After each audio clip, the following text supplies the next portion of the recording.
Hello friends, this is your friend back with a new fanfic. What if Naruto became the second Jubi successor and built a massive harem? If you like this story, don't forget to like, share, and subscribe, and leave your thoughts in the comments. Now, let's start. Chapter 1. Naruto the Second Jubi. Chapter 1 New World. Naruto was now facing the one that had led the world to destruction.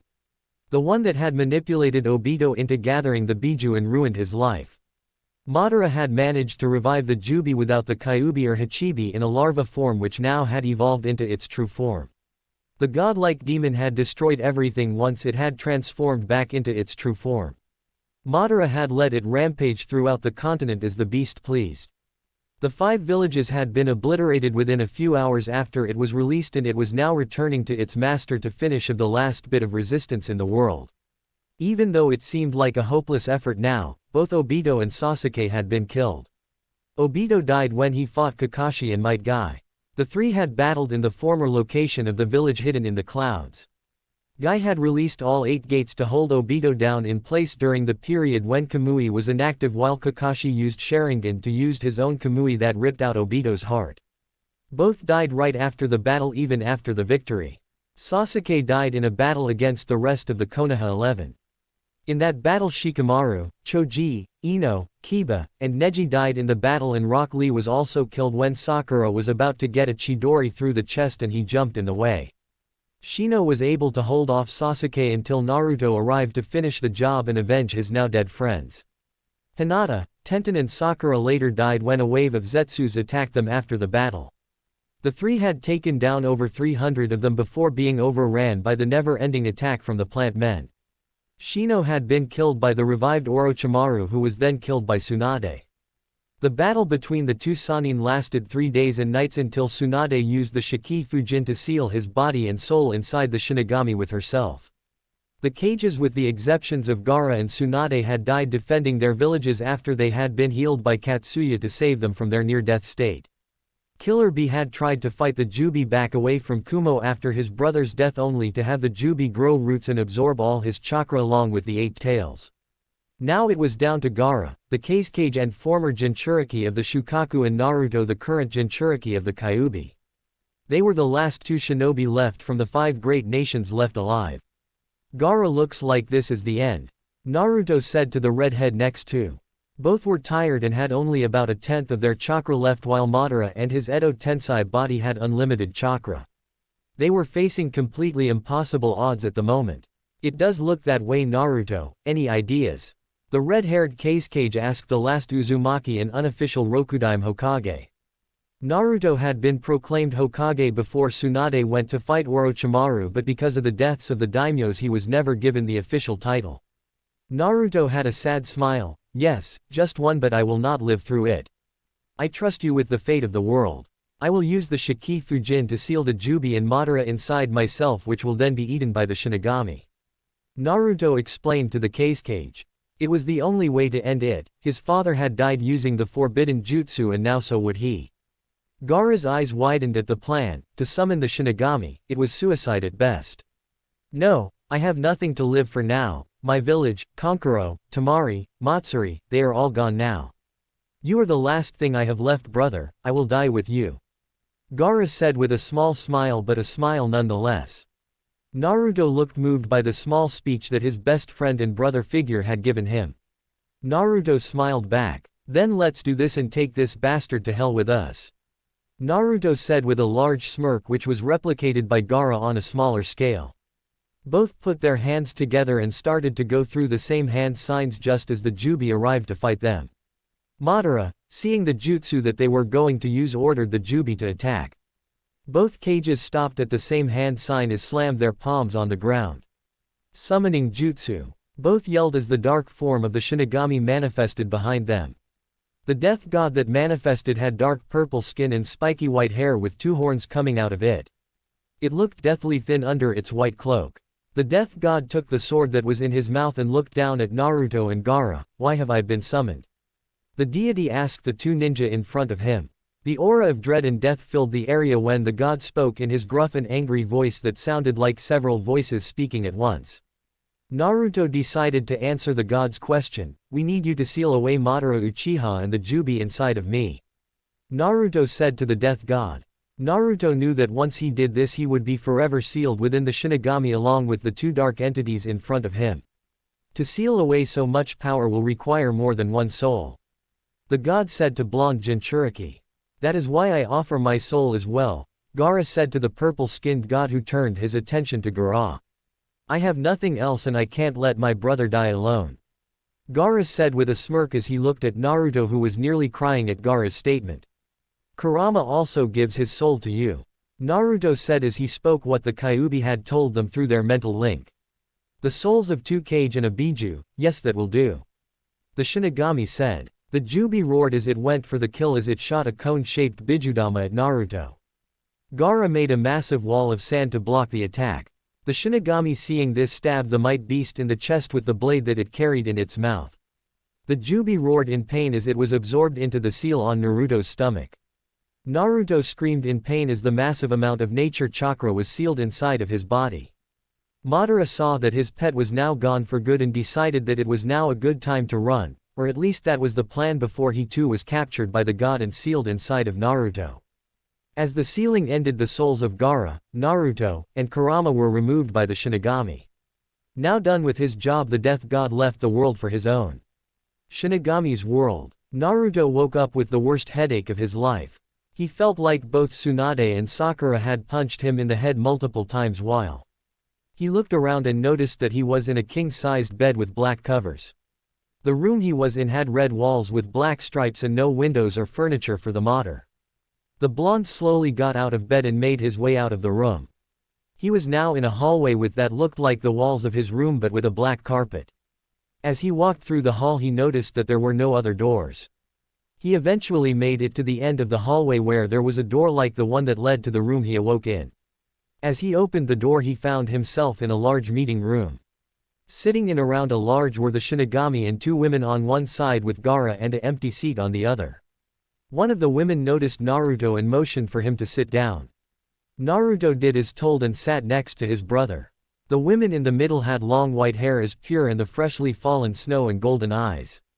He wore a tight golden form-fitting kimono with white petals blowing through it. Hello, I'm glad you woke up. I am Kami just so you know. The woman now known as Kami said with a smile that seemed to glow with light. Both of the former Jinchuriki's eyes widened at this. Kami. Both yelled in complete and utter shock that he goddess of light was talking to them. Kami let out a small giggle. Yes, but we are not here to talk about me. We are here to talk about you Naruto. She said to the blonde, who tilted his head to the side in confusion before he became a bit scared. What about me? Naruto asked, now a bit nervous that he may be in trouble. The other woman spoke this time. She had black hair like an Uchiha that cascaded down to the floor. She had blood-red eyes like the Kyuubi as well and sharp canines but didn't have the feeling for hatred. He wore a black version of what the other women wore but with no petals. Yes, we have an offer for you Naruto. Oh and I'm Yami goddess of darkness, she said with a bloodthirsty grin that reminded Naruto of Anko. Offer. Yes, we will revive you and Gaara if he wants but in a different world that is like your own but with a few differences. If you refuse then you too will be given a house in heaven for you and your loved ones. The god said to the two. Gaara closed his eyes, I refuse. Thank you for the offer but my family and wife are here and that is all I want. I have no desire to leave them while I live. Gaara said to the three who nodded. Understood, and with good reason. Kami said to the sand user. Naruto started before he was cut off by Gaara. Gaara looked at his friend with a dead serious look. No Naruto, you have to go. I have everything I wanted here while you don't. Go and live a new life, make friend, get a girlfriend, and save that world from ending like our own. Gaara said to his friend. But, Naruto said but was cut off once more. No buts Naruto. I have always trusted you, now trust in me to tell you to take this offer. Gaara said with conviction. Naruto looked at Gaara with wide eyes as tears streaked down his cheeks. Fine, I'll trust you. Naruto said as he looked over to the gods. I accept your offer. Kami smiled at the blonde. Good, but you'll need a new outfit. She said as she snapped her fingers. Naruto was engulfed in smoke. When it cleared, Naruto was now wearing a black shirt over a metal armor mesh. He wore baggy black pants with a red line going down both sides and an orange sash around his waist. Over this he wore his sage coat but with the kanji for heaven in the middle of the back and a hood with black flames around the rim, and the tail looked torn. Like Ichigo's when in Bankai. Naruto said as he looked over his new outfit. Of course you do, Jubi-san.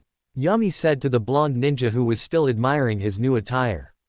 Naruto looked up at Yami, who a confused look in his eyes that told Yami all she needed to know.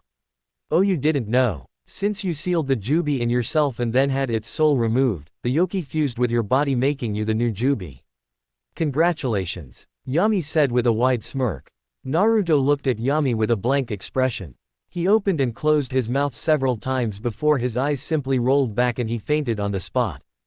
Gaara looked down at his unconscious brother and sighed.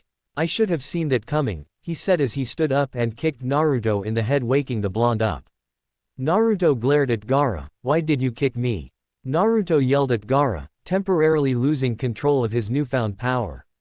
Naruto's chakra spiked to unimaginable levels and his eyes changed from a cobalt blue to an angry red that covered the entire eye with 4 black rings like a Rinnegan, but the first 3 rings had 3 tomo in them. When Naruto calmed down, he was panting hard from using the power of the Jubi. His eyes were bloodshot now and bleeding from the corners. He looked up at the 3 gods sitting in front of him. What was that? Naruto asked them. That was the power you gained from the Jubi, the Shinigami answered the blonde's question. I will place a seal on you that allow you to control the amount of chakra you use at a time so that you don't walk around with an energy output that surpasses the Kyuubi. The god laughed out, causing the entire room to shake. Naruto just nodded and stretched out his right arm. On the back side of his hand appeared that looked like a upside-down triangle with 3 triangles pointing to it at each tip. The entire seal was black but had a slight blue glow. This seal blocks 8 tails of power while leaving you with 2 tails. You can release them anytime you wish as well and reseal them. Yami said to the blonde who just nodded. Naruto and Gaara stood up and shook hands. Well, this is where we part, Gaara. Naruto said to Gaara. It was a strange moment, they were the only ones they had left before they died and now they were being separated. The redhead who normally never showed emotions had a tear falling from his right eye. I guess it is Ni-san. I would go with you but I have people waiting for me in heaven. It was nice to have met you. You turned me around and gave me hope, and for that I will never forget you. Gaara said to his blonde partner. The 3 gods looked at each other and nodded. The Shinigami stood up and walked over to the 2. You guys know that we can take a part of each of your souls and make a weapon to that. You 2 will always be bonded. What do you 2 think? You 2 will be able to talk to each other at any time throughout the link, plus it will help Naruto out since he will not have full control over his new powers and his chakra control will be shot. The god of death explained to the 2 former Jinchuriki. The 2 looked at each other for a second before turning back to the Shinigami and nodding their response. The god smiled and reached into their bodies, taking out a small orb from each of them. Gaara's was sand-colored with a green center while Naruto's was crimson of the outside with a black center. The death god brought the 2 orbs together. The second the 2 orbs touched, light filled the chamber. The light slowly faded to show a katana in a dark tan scabbard with a black hilt and red grip. The guard was in the shape of a 10-pointed star with red golden tips. This is Sabakuka's desert wind. This is the physical representation of your bond to Gaara, Naruto. I don't know the specifics, but this sword gives you slight control over sand and can launch wind attacks. The Shinigami said as he handed the sword to Naruto. So when do I leave? Naruto asked the 3 gods who just smiled at him, making him sweat a bit since the look on their face looked more like they were going to try something that will put him in a bad possession. Now, Kami said as she snapped her fingers. In a flash of light, Naruto was gone and his seat was now empty. Kami looked over at Gaara and stood up, motioning for him to follow. Time to reunite you with your family, Gaara, she said to the redhead that followed behind him. Sky over Konoha. Everyone in Konoha saw the explosion of light over the center of the village as a rainbow of lights showered the fire country. A massive chakra surge passed over the village, causing the ground to shake wildly as the ground below cracked. The civilians and genins feel unconscious from the amount of pure power that was getting released. A beam of golden light shot down at the center of the village in front of the Hokage Tower. All the ninja who were still able to move under the pressure from whatever was coming gathered around the light as they waited for the light to fade. each them ready to attack at a moment's notice. Even the Hokage was there in his battle armor and Enma in his bow staff form. When the intense light cleared, it revealed a tall teen about 16 years old with spiky blonde hair and blue eyes. His face was angular and had 3 whisker marks on each cheek. He had a muscular build but was not overly muscular like the Raikages but more like a boxer. Everyone that saw the man thought one single thought, Yondaime-sama. Hiruzen walked over to the man who just stood there studying everyone around him carefully. Minato, is that you? He asked the blonde man who had appeared from the blinding light. Naruto just stared at the man owlishly. The man in front of him was Hiruzen Sarutobi, the Sandaime Hokage who had died years ago during the Sound and Sand invasion of the Hidden Leaf. Naruto noticed that everyone was staring at him. Actually no, my name is Naruto. Can I talk to you in private? Naruto asked, scratching the back of his head. The old Sandaime nodded and motioned for him to follow. The other ninjas, seeing that the man was going with their leader, dispersed. The only one who stayed was a 15-year-old girl with blonde hair that was tied down into 2 pigtails that reached her lower back. In a flash she was gone, leaving no trace that she was ever there to begin with. Hokage's office. The two walked into the large room where the Hokage did his job and ran the village when not at the mission hall. The old but powerful man sat behind his desk and leaned forward on his elbows with his fingers interlocked with each other. Hiruzen decided to start the conversation first by asking the man a question. Where did you come from? It was a simple question but important nonetheless. As Hokage he had to know where people who fall out of the sky over his village looking like their hero come from. Naruto smirked, from my mother. He answered, causing the Sandaime to face fault. Naruto laughed at the action committed by the old man. I meant, which country do you come from? The old man said as he pinched the bridge of his nose. Naruto nodded and did a hand seal.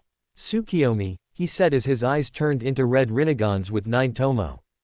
Tsukiyomi world. Hiruzen Sarutobi found himself in a barren crater with what looked like houses around the edges. One thing he noticed was that the sky was red and there was a black moon. In front of him Naruto materialized. This is my home, this is Konoha. Naruto said grimly. Hiruzen's eyes widened when he heard this. He looked at the absolute destruction of the village. He shook his head, refusing to believe that his home turned into something like this. You're lying, this can't be Konoha.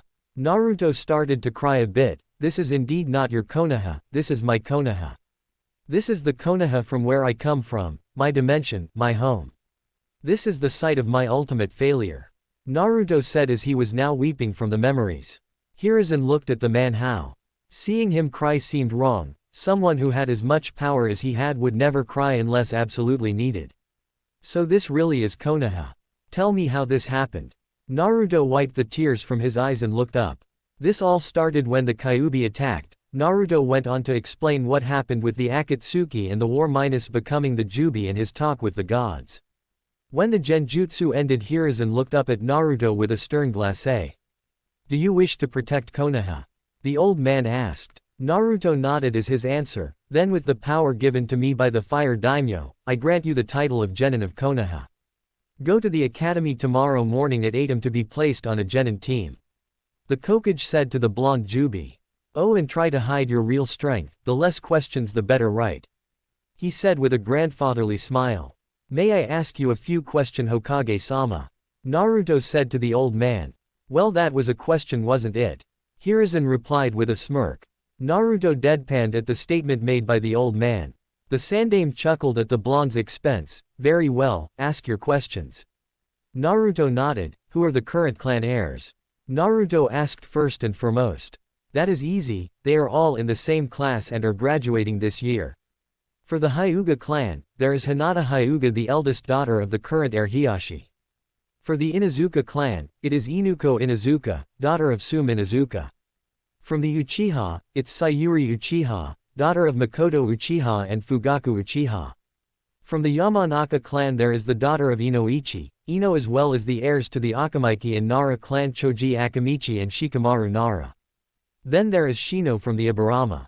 And lastly from the Uzumaki and Namikaze clans there is yourself and Narumi. The third Hokage answered the new Jubi's question. Naruto closed his eyes and thought about it for a moment. So in this world Sasuke, Kiba, and myself are female while everyone else had the same gender. Naruto knew deep down that his life will forever be different from this point on and that a new chapter in his life had begun. Hokage-sama, tell me, does Narumi and the village how about her parents? The old Hokage nodded. Yes, she was told when she was 5 and has trained for 10 years with Jiraiya and currently knows the Rasengan and a simpler but weaker version of the Hiraishin. The old man answered the Jubi's question. Does she know about the Namikaze bloodline? Naruto asked. Hiruzen's eyes widened at this bloodline. He said in shock. He didn't know Minato had a bloodline. Minato himself didn't even know he had a bloodline. Yes, the Jinten, swift release. My father didn't know about it, but it was the reason why he was naturally fast without the Hiraishin. I learned about it when an old man from Iron Country recognized a technique I used by accident and told me about it. Naruto told the village leader. Well, this is good news. This means that Konoha has another bloodline now.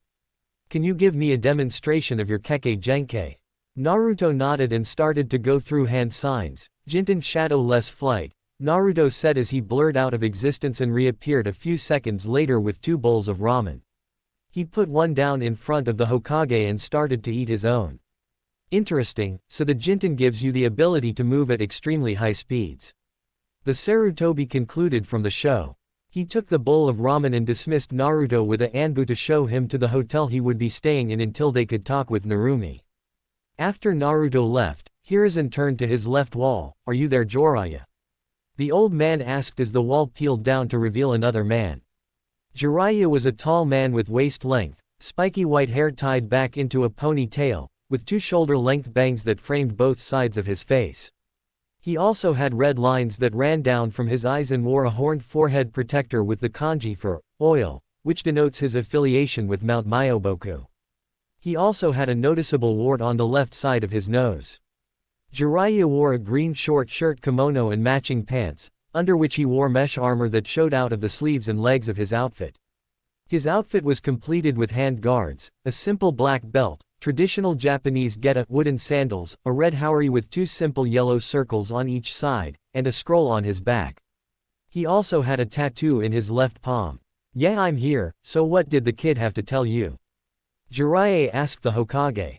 Hiruzen started to go through everything that the blonde had told him within the Tsukiyomi. So what do you think, Jiraiya? Hiruzen asked his student who thought over everything that he had just heard. It sounded impossible, but his information was spot on, even on the fact that I trained Nagato and Konan, which was kept secret from everyone except for you, me, Tsunade, and Orochimaru. I say that you keep an eye on him until you can know for sure that he isn't working for someone. The white-haired sage suggested to the Hokage. Chapter 2. So here is Chapter 2 of this story, and I got to say, wow, 54 reviews on the first chapter. I'd like to thank all your reviewers out there. So far the harem is Fem Sasuke, Sayuri, Fem Gaara, Gaia, Narumi, Fem Kiba, Inuko, Mei, Samui, Ino, Tamari, Yugito, Yugao, Shizuka, Anko, Tsunade, Kushina. People really want her, Fu, Shizune. That's it for now. If anyone has any suggestions on who else to add, PM me or put it on a review, but no Sakura. Naruto the Second Jubi Chapter 2. Naruto walked through the village. He was to be put on a genin team again. While he hated being a genin, he knew that the Hokage didn't trust him. How could he blame the old man, a 16-year-old boy that just fell from the sky claiming to be the son of the 4th Hokage from another dimension, just asked to join your village? Yeah, that is a near unbelievable story in the first place. For all he knew, they could have killed him on the spot. Well, tried to anyways. The village in this dimension looked exactly the same as the one back home. He didn't get lost because it was all modeled after his after all. He was the Hokage for a reason, and the Hokage did not get lost in his own village. He came upon an old stand that was defiantly familiar to him, Ichiraku Ramen. He had a wistful smile on his face as he remembered all the good times he had here in his own world. The Team 7 meetings, the time when he and Iruka went there before he graduated, and his time with Jiraiya. Memories, he whispered to himself as he entered the bar. It was exactly like the one back home. There were 2 people already there, 2 girls, and by the looks of it, they were kunoichi. He sat at the stool on the rightmost corner. Ayame, the brown-haired waitress, came to take his order. She was a copy of the one from his world. It pained him a bit to see her again since she had been killed with her father when Madara attacked the village. "Hello, welcome to Ichiraku Ramen, may I take your order?" she asked the blonde. Naruto nodded. "Yes, can I have 10 bowls of pork ramen and 10 of miso miss?" Naruto asked the brown-haired waitress. The woman stood there in near shock. In front of her was another person who could eat that much ramen. She glanced to the side at one of the other girls in the stand. "Sure, it will be there in just a minute. Please wait a bit," she said as she turned to go to fulfill the order. "I wonder if they're related," she thought to herself as she cooked the ramen. But Lord Hokage said that she had no family left, but this looks like a male version of her. With the 2 girls, "Hey Narumi, isn't that the guy that went with the Hokage this before?" the black-haired girl asked her friend.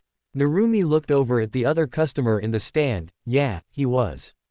I don't know why, but he seems familiar for some reason." Sayuri, Narumi said to her friend.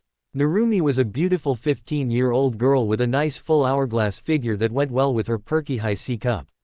She wore her golden blonde hair in 2 pigtails and had 2 red bangs on each side of her face.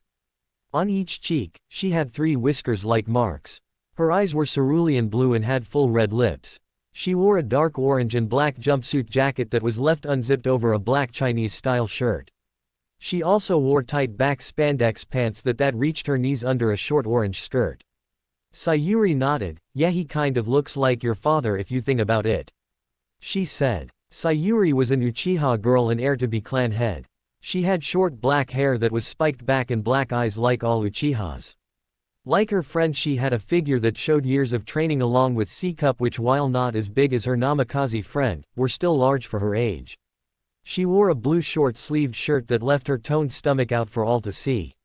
She wore white shorts with a brown belt tilted sideways and long blue ninja sandals. "Yeah, you're right, maybe they're related," Narumi said to her best friend. The man was a complete question to her. Normally she could read people easily thanks to the Kyuubi, but this man was a complete question. He had a pure white aura like that of a ghost she once saw, almost like he was already dead but came back to life. 3 Anbu blurred into existence around the man. "Naruto Namikaze, by order of Danzo you are to come with us," the Anbu said to the new Jubi. Naruto glared at them from the corner of his eyes. "I suggest that you leave now before you do something you regret," he said as he let his ki out. To everyone in the village it felt like a god had just appeared and was about to cast judgment. The 3 rude Anbu fell to their knees and grabbed their throats. The 2 clan heirs were not faring any better than them. Naruto's ki was completely omnipresent, it was locking their bones in place and shocked their muscles into a motionless mess. What power! And according to the Anbu he is a Namikaze. Naruto thought in absolute shock and fear. She could barely breathe and would have been knocked out by the sheer pressure if it wasn't for the Kyuubi. Sayuri was doing worse than Narumi. Since she didn't have the Kyuubi she was on the border of fainting on the spot. This power, it's greater than that of Itachi's the day he killed the clan. Those were her finale thoughts before she fainted. Naruto looked at the gasping Anbu. "Is that all Danzo has? Pathetic emotionless drones. I will put you out of your misery, Amaterasu," he said as his eyes turned into his Tengen. The 3 Anbu screamed in pain as they were burnt to ashes. Narumi just sat there sweating from the heat of the flames. The fear she now had for her relative was on another level than it was before. Naruto placed some money on the counter and left the stands. Narumi, wanting to know more about her relative, put her money on the counter and followed. Naruto was now in a training ground outside the village. He felt his sword pulse and knew that Gaara was trying to contact him. He placed his hand on the hilt and channeled some chakra into it. "Hey Gaara, is that you?" "Yes it is. It's good to hear from you, Naruto," the red-haired Kazekage said to his friend. "Naruto, have you tested out Sabakukas yet?" he asked. Naruto shook his head. "No, I haven't. I was about to train a bit with it but I sensed someone else following me. I really wanted to get to use Sabakukas but for now I'll hold off on it until I can get some private time to test it out," Naruto explained to his fellow former Jinchuriki. Gaara nodded in heaven. "True, you still don't know what exactly is different in this world than ours. So have you met yourself in that world?" the once Kazekage asked his once Hokage friend. Naruto thought about it for a moment. "I think I have, but it's weird. For one, she was female, but she did have monstrous chakra reserves and wore my old orange jacket. Naruto answered his best friend's question. Maybe, didn't the gods say that there would be differences from our world? Maybe one of those is that some of the ninja in our world that were men are now women instead. Gaara theorized. I think you may be right. Naruto agreed with his red-haired friend. Naruto's eyes snapped wide open when he realized something. Wait, could that mean that you could be female too then?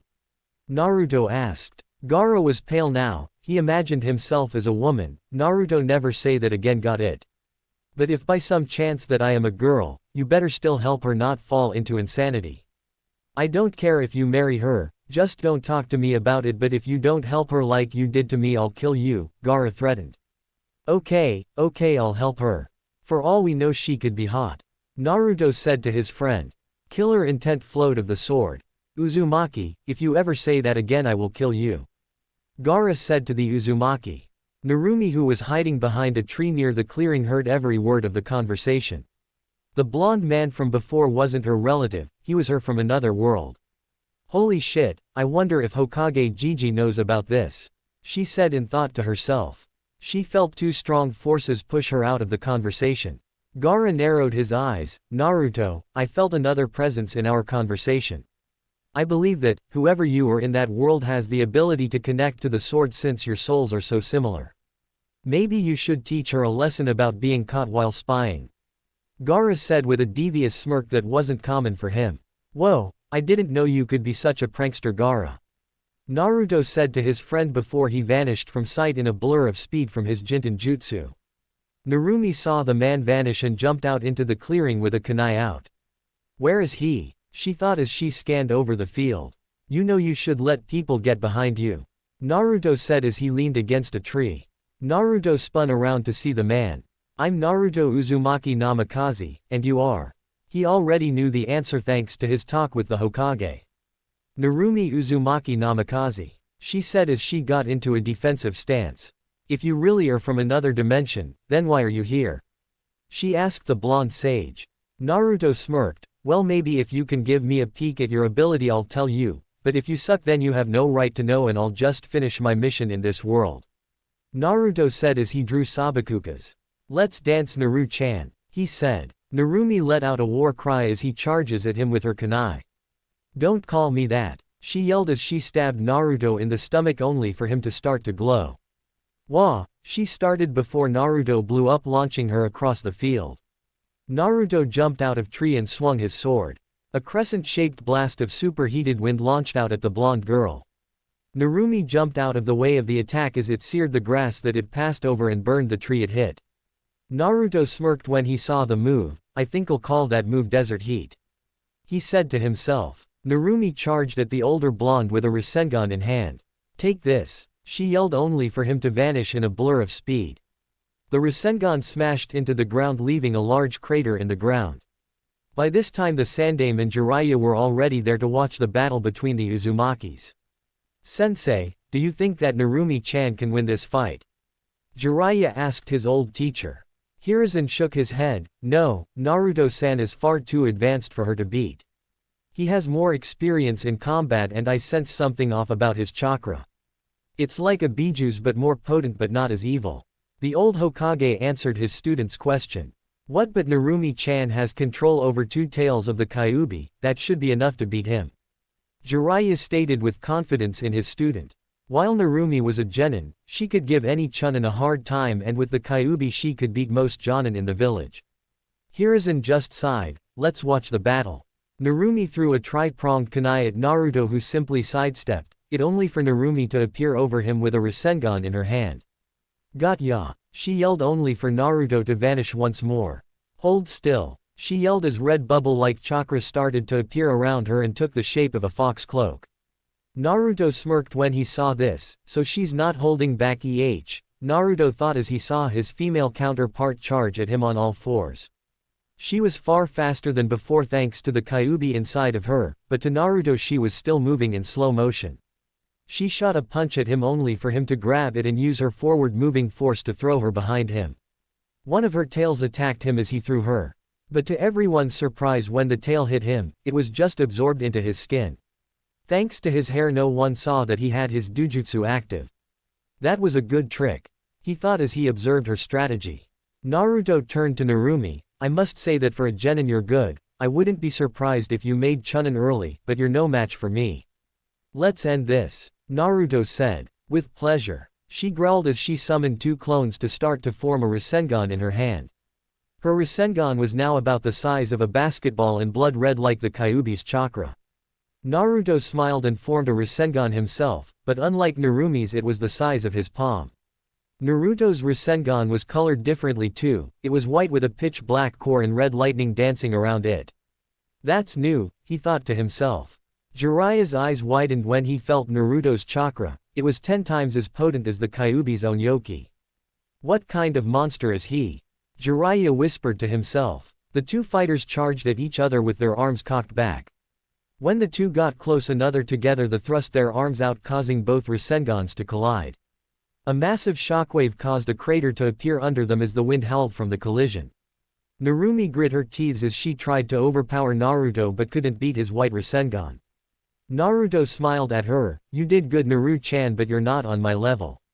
He said as his Rasengan started to push her back. Narumi's Rasengan started to bend back as Naruto's attack started to pierce its outer shell. Narumi's Rasengan gave in under the pressure and Naruto thrusted forward.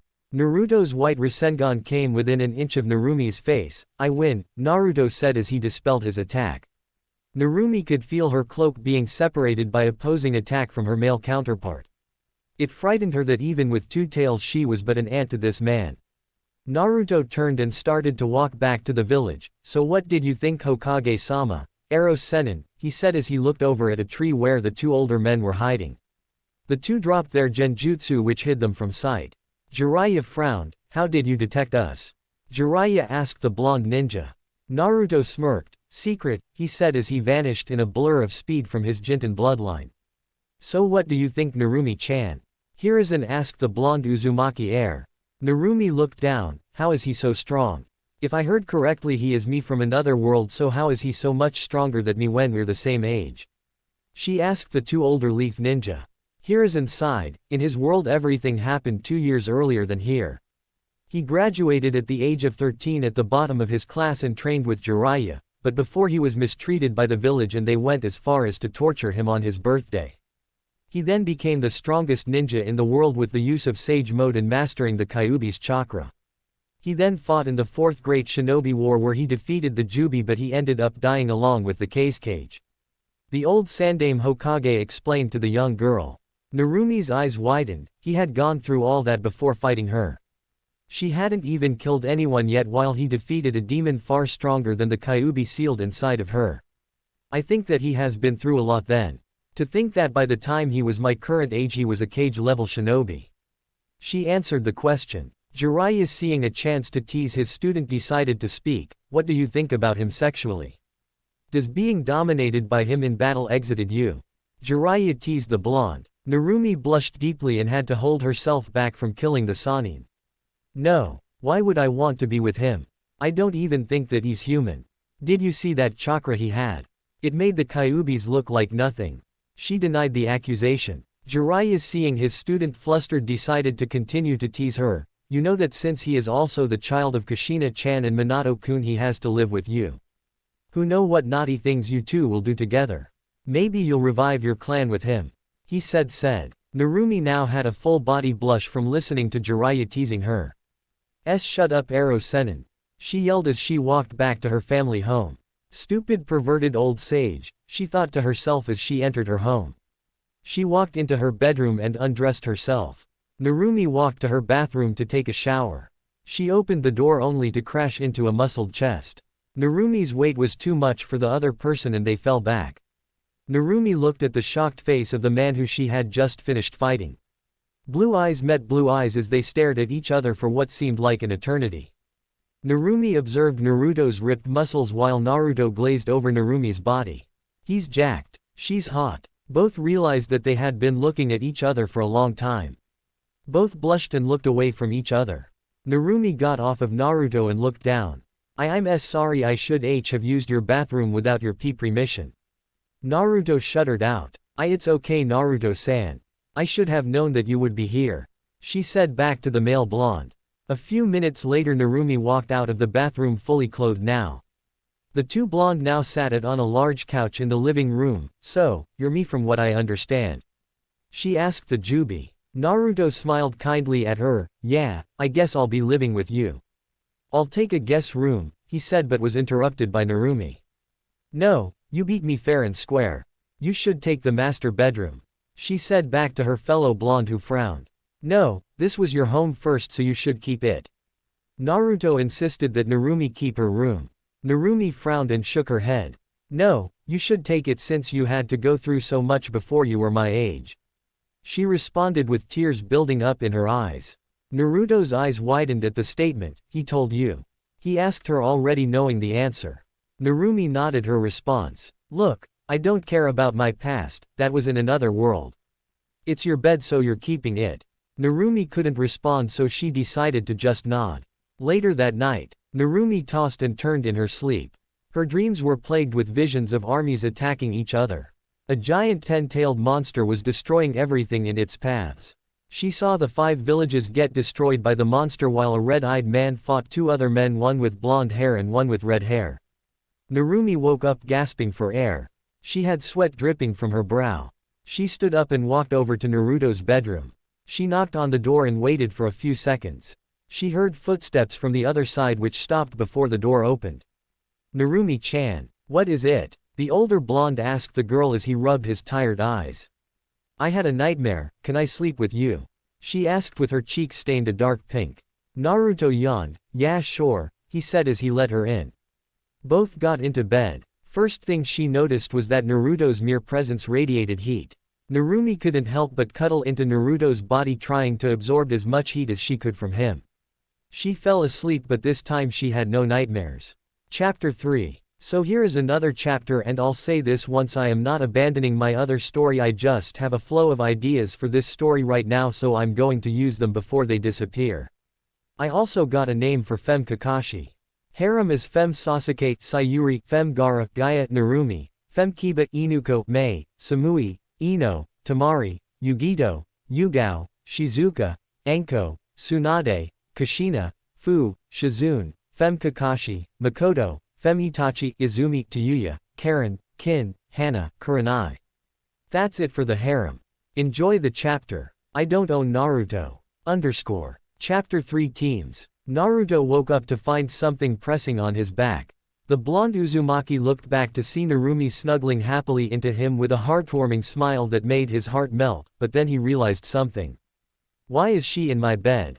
He thought to himself. He then remembered that he had let her in last night since she was having nightmares. He had been so sleepy that he didn't even know what he was doing at the time. He tried to get out of her grip but it seemed that the more he tried to get away the more she pulled him in closer like a teddy bear. Sighing to himself he made a shadow clone and replaced himself with the clone so that he could go make breakfast for the two. Naruto left the bedroom leaving a sleeping Narumi and a very happy clone. He walked downstairs to the kitchen and started to look through the cabinets for ingredients for him to make food for him and his female self Narumi. He had found that Narumi had every kind of food imaginable in her kitchen. Damn you Gigi. If only you had told the village who my parents were, I could have had a much better life. He mentally cursed the Sandame from his world. He made 2 clones and sent them to start making eggs and bacon. He himself stated to mix ingredients to make a batter for a food that he had learned of in Snow Country called pancakes. He had tried them once and had loved them not nearly as much as ramen, but they were in his top 10 list of food. I took him about half an hour to finish making the meal. He made 2 full plates and went to set them on the table. Much to his surprise, Narumi was already sitting down with utensils in her hands and a small drop of drool coming out of her open mouth as she stared at the food Naruto had made. How did she get her so fast? Naruto asked himself in confusion. A few minutes before with Narumi. Narumi stirred as she started to wake up from her peaceful slumber. She looked down to see the sleeping form of Naruto and wondered why he was in her room. She lightly shook him, causing him to awaken as well. Naruto, what are you doing in my room? She asked the blonde. Naruto raised an eyebrow at the question. What are you talking about? You're in my room, remember, he said to her. Narumi looked around and for the first time noticed that she was indeed not in her room but in Naruto's. Oh, yeah, sorry, she said as she sheepishly rubbed the back of her head. Then the two smelled something heavenly. Oh, it seems that the boss has finished your breakfast, Naruto said before he poofed out of existence, leaving the blonde Kyuubi Jinchuriki by herself. She ran to her room and put on her normal outfit, which was identical to the one she wore yesterday, except that she put on a red tank top, not a black shirt like before. She ran down to the table just as Naruto was exiting the kitchen with 2 plates of food. She couldn't help but drool at the wonderful smell coming off the dishes that the male Namikaze carried in. "Good morning, Naruto," she said to the blonde Jubi as he set the plates down. "Good morning, Naru-chan." Naruto sat down at the table across from her and started to eat his food. The use of his pet name for her caused a small blush to appear on Narumi's cheeks, which caused Naruto to chuckle. Narumi pouted but decided to focus of the food in front of her. She picked up a knife and fork and started to eat her own food. At the first bite her eyes widened in pure bliss. Naruto noticed Narumi's expression and smirked. "I'm guessing you like my cooking," he said to his female counterpart. Narumi nodded as she started to literally shove more food into her mouth, causing Naruto to sweat drop at the sight. Once the two finished eating, Narumi was almost begging Naruto to make the same for the next day. "Naru-chan, it's not healthy to eat the same thing over and over again. While it tastes good, it is also unhealthy. I made it today because it was my first day here." "But Naru-kun, it was so good," she said as she cried anime tears. Naruto could resist laughing at the adorable face that she was making and the pet name she made for him. "I'll make it again one day, just not every day, Naru-chan." "And since when have you called me Naru-kun?" he asked the blonde girl. Narumi smirked at the question. "Well, if you get to tease me, then I'll tease you, Naru-kun," she said to the older blonde. Naruto smiled at that. "Well, as long as I get to call you Naru-chan, I'm okay with it," he said as he headed for the door. Naruto motioned for her to follow. "Come on, Naru-chan, we have to get our teams today." Narumi's eyes widened since she had forgotten about it as ran to catch up to Naruto. "Wait up, Naru-kun," she yelled as the boy continued to get farther and farther ahead of her. Naruto stopped and waited for her to catch up to him. Hokage's office. The old man looked at the 3 Jonin in front of him.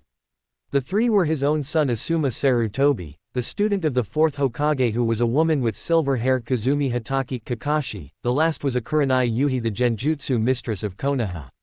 Asuma was a tall man, with brown eyes, short, black spiky hair, and beard. His clothing consisted of the standard Konoha ninja uniform with the sleeves rolled up halfway, flak jacket, regular shinobi sandals and forehead protector. He also wore the 12 Guardian Ninja sash that had the kanji for fire marked on it around his waist, a pair of black bangles and bandages wrapped around the arms of his sleeves. Kazumi had wild silver hair that came to her shoulders with a bang that covered her left eye while her other eye left viewable. She wore a black mask that covered the lower half of her face. Her outfit consisted of a sleeveless black shirt with a Jonin jacket that covered her large D-cups and spandex shorts with white tape wrapped around her right thigh. Kurenai was a fairly tall and light-skinned woman of slender build. She had long, black, shoulder-length untamed hair, and very unique eyes that are red in color, with an additional ring in them. She wore makeup consisting of red lipstick and purple eyeshadow. Her regular outfit consisted of a red mesh armor blouse with only the right sleeve visible. Over this is very broad material which resembles bandages with a pattern on it similar to those of rose thorns. Her hands and upper thighs are also wrapped in bandages, and she wears the Konoha forehead protector and regular shinobi sandals. The old Hokage took out 3 pieces of paper from his desk. "These will be your teams, you will train them until they become Chunin. Kazumi-chan, you will train Sayuri Uchiha, Narumi Uzumaki Namikaze, and a new genin called Naruto Namikaze," he said as he took out a picture of the blonde. Kazumi's visible eye widened at the sight of the picture. "He looks just like Minato-sensei. Must be a clan features," she concluded from the picture with a small blush staining her hidden cheeks. "But I thought that I had requested Sakura Haruno be on the team," she asked the Sandame. Hiruzen nodded. "Yes, you did, but trust me when I say that he will fit in better in an assault team like yours than a infiltration, recon, or tracking," the old man explained to the silver-haired woman. Kazumi sighed and accepted the new member of her team. "Asuma-kun, you will have Ino Yamanaka, Choji Akamaiki, and Shikimaru Nara on your team. Kurenai-chan, you will have Hinata Hyuga, Inuko Inazuka, and Shino Arurame. He finished going through the list for the graduating class. The two Jonin nodded and head for the door with Kakashi. Kazumi-chan, could you stay here for a moment? The silver-haired Jonin turned back and nodded. Yes, Hokage-sama. She asked the old man. Hiruzen then got serious. This is about Naruto Namikaze. I want to tell you that he is dangerous, very dangerous to an unimaginable degree. While I have only fight once against Narumi, I can tell that he was holding back much of his power, and I believe that he may also possibly have a variant of the Sharingan. I want you to report on behaviors that could suggest that he is a traitor to the Leaf, okay? The Sandaime Hokage of Konoha told the mask-wearing woman. The Jonin nodded and left in a whirl of leaves. Hiruzen sighed and looked out to the window behind his desk. What are you hiding, Naruto? He asked himself before he sat back down at his desk, only for it to be full of stacks of paperwork. Fucking paperwork, he thought as he started to sign the forms. Academy. As they walked through the halls, everyone who they passed were giving looks of lust at the two blondes as they walked to their destination. All the girls were giving Naruto looks that screamed, I want to have your children. At him, while the boys gave Narumi a look that said, I want you to bear my children. Either way, it kind of scared him. Fangirls, he shivered as he reached the classroom. It was exactly like the one in his world before pain destroyed it during his attack. He noticed Sayuri looking out the window the same way Sasuke used to back in his academy years when he was sane. He noticed that everyone looked the same except that Kiba was indeed a female. She had wild brown hair that reached her mid-back. She wore a sleeveless coat with black fur around the neck area that slid a little above the thighs in front, showing her toned legs and short black shorts. Like the Kiba from his world, she had a red fang tattoo on each cheek. When the two walked into the classroom, everyone turned their attention to them. The first person to come up to them was Ino Yamanaka. She dressed exactly like she did back when she was a genin. Narumi-chan, who's your friend? She said as she eyes Naruto. He's my cousin from my father's side. He came to the Leaf yesterday to become a ninja. Narumi explained to her fellow blonde girl. Oh, a cousin she said as she walked over to Naruto and wrapped her arms around his neck, pushing her high B cups into his chest. Hey, I'm Ino, but you can just call me the girl of your dreams, she introduced herself in a seductive tone. Narumi didn't know why, but she felt like killing the other blonde girl who was holding onto Naruto. Naruto just blushed at the close contact between the two. Well, I don't know about that last thing, but my name in Naruto Namikaze. Naruto said as he tried to get out of the blonde's hold without hurting or killing her. Oh, Naruto-kun, don't be like that, you know you want M. Ino was cut off by the female Kiba yelling at her. Get off the man, she yelled as she stormed down the steps to the front of the room. Ino let go of Naruto as glared at the brown-haired girl. Ino yelled back, what was that, you blonde whore? At least I try to get to know a guy before I try and date him. The brown-haired girl yelled back at the Yamanaka heir. Both girls continued to bicker until a wave of power washed over the entire classroom. Everyone turned to Naruto, who was facing them with his eyes closed and a sickly sweet smile that he had learned from Mei the Mizukage. Girls, please stop fighting now, he said in a creepy tone that promised pain if they didn't stop, as he opened his eyes revealing glowing blue orbs for eyes that screamed powered. Everyone in the room felt as if someone was holding them by the throat and that they would die if they did a single thing that whoever was causing the aura didn't like. A particular Uchiha had some rather strange thoughts about the feeling though. Sayuri Uchiha looked at Naruto with hunger in her eyes. She respected power, which is why she and Narumi became such quick friends, and this man had lots of it. He would be perfect to help me remake my clan. I wouldn't mind sharing him either because of the CRA if it was passed. She thought to herself while trying to look at him directly. Ino-chan, why don't you go talk to your pink-haired friend over there? He said as he pointed at Sakura. He then turned to the female Kiba. I'm sorry miss, I didn't get your name. He asked. Inuko. She shuddered out. The powerful aura that Naruto was putting out was turning her on, to say that least. Since her clan had some dog-like properties, females are often drawn to males with large amounts of power who would dominate them while mating. Nice to meet you, Inuko-chan, maybe we can get to know each other better over lunch one day. Naruto suggested to Inuko. Inuko blushed madly since he was basically asking her out on a date. Sure, how about this as Saturday? She managed to say out. Naruto's omnipresent aura vanished as he smiled kindly. Sure, I'll pick you up at noon, he said to the brown-haired dog girl who simply nodded. Naruto-kun, why can't you take me on a date? I know that you can take more than one wife since you're the last male in your clan. Ino whined to the blonde demon, causing him to blush since he had forgot about that law that was about to be passed on him if the war hadn't started. Inuko glared at the Yamanaka who was asking her man to date her. Wait, since when was he her man? She knew full and well about the Clan Restoration Act of the Shadaime Hokage and really didn't care if she had to share, but she did care about the reasons that girls wanted to be with a guy.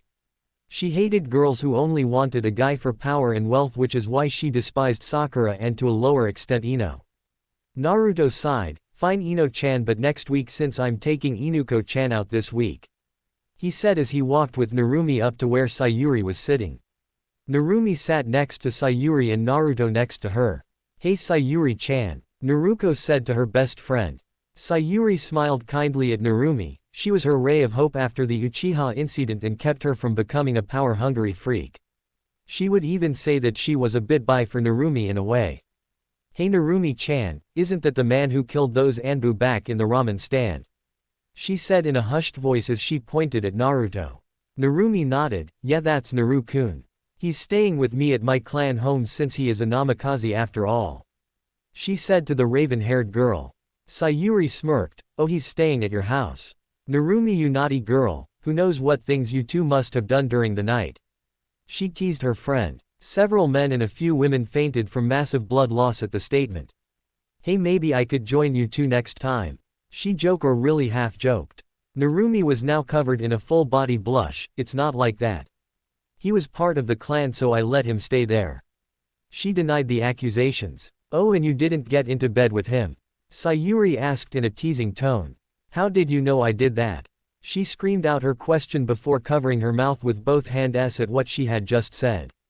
Everyone in the class just looked at her wide-eyed. They couldn't believe what they just heard. Narumi Uzumaki Namikaze slept in the same bed as his male cousin after knowing him one day. Whoa Narumi-chan, I didn't know you were so forward like that, Sayuri said. It wasn't like that. I had a nightmare and he comforted me at night, she said before realizing what she had just said. Oh, you loud. Naruto just watched everything go down with a large blush on his face. So you don't feel anything for him? Sayuri said to her blonde friend. Hey, they may be best friends, but she couldn't pass up this opportunity to tease her. No, Narumi yelled at her. So you wouldn't mind if I do this, she said as she jumped on Naruto and planted a kiss on his lips. Naruto's eyes widened at the surprise kiss from the female Uchiha. Narumi felt something inside her snap when she saw this. She growled as she pulled Sayuri of Naruto. Get of my man, she yelled at the girl at the raven-haired girl. Naruto blushed even more. Her man? He questioned in his mind. So he's your man now? Sayuri said. Secretly she was enjoying the sensation that came with that kiss. She could get used to it. I meant my cousin. That's it, my cousin, she said as she stressed the word cousin. Just in time to stop Narumi from embarrassing herself even more, Uruka appeared in a plume of smoke. Congratulations all of you for graduating the academy, he started as he went through an hour-long speech about being a reasonable ninja and always doing your job. And the teams are as following: Team 1, Team 7 will be Narumi Uzumaki Namikaze, Sayuri Uchiha, and Naruto Namikaze. Your Jonin sensei will be Kazumi Hitaki. Team 8 will be Hinata Hyuga, Inuko Inuzuka, and Shino Arurame. Your Jonin will be Kurenai Yuhi. Team 9 is still in circulation from last year, so Team 10 will be Ino Yamanaka, Shikamaru Nara, and Choji Akamaiki. Your sensei will be Asuma Sarutobi. Uruka read out loud for the class to hear. There were a few complaints from Sakura and Ino, but besides that everyone was okay with. Narumi was excited about their Jonin sensei for some reason, so Naruto decided to ask her. Hey Naru-chan, why are you so excited about having Kakashi as your sensei?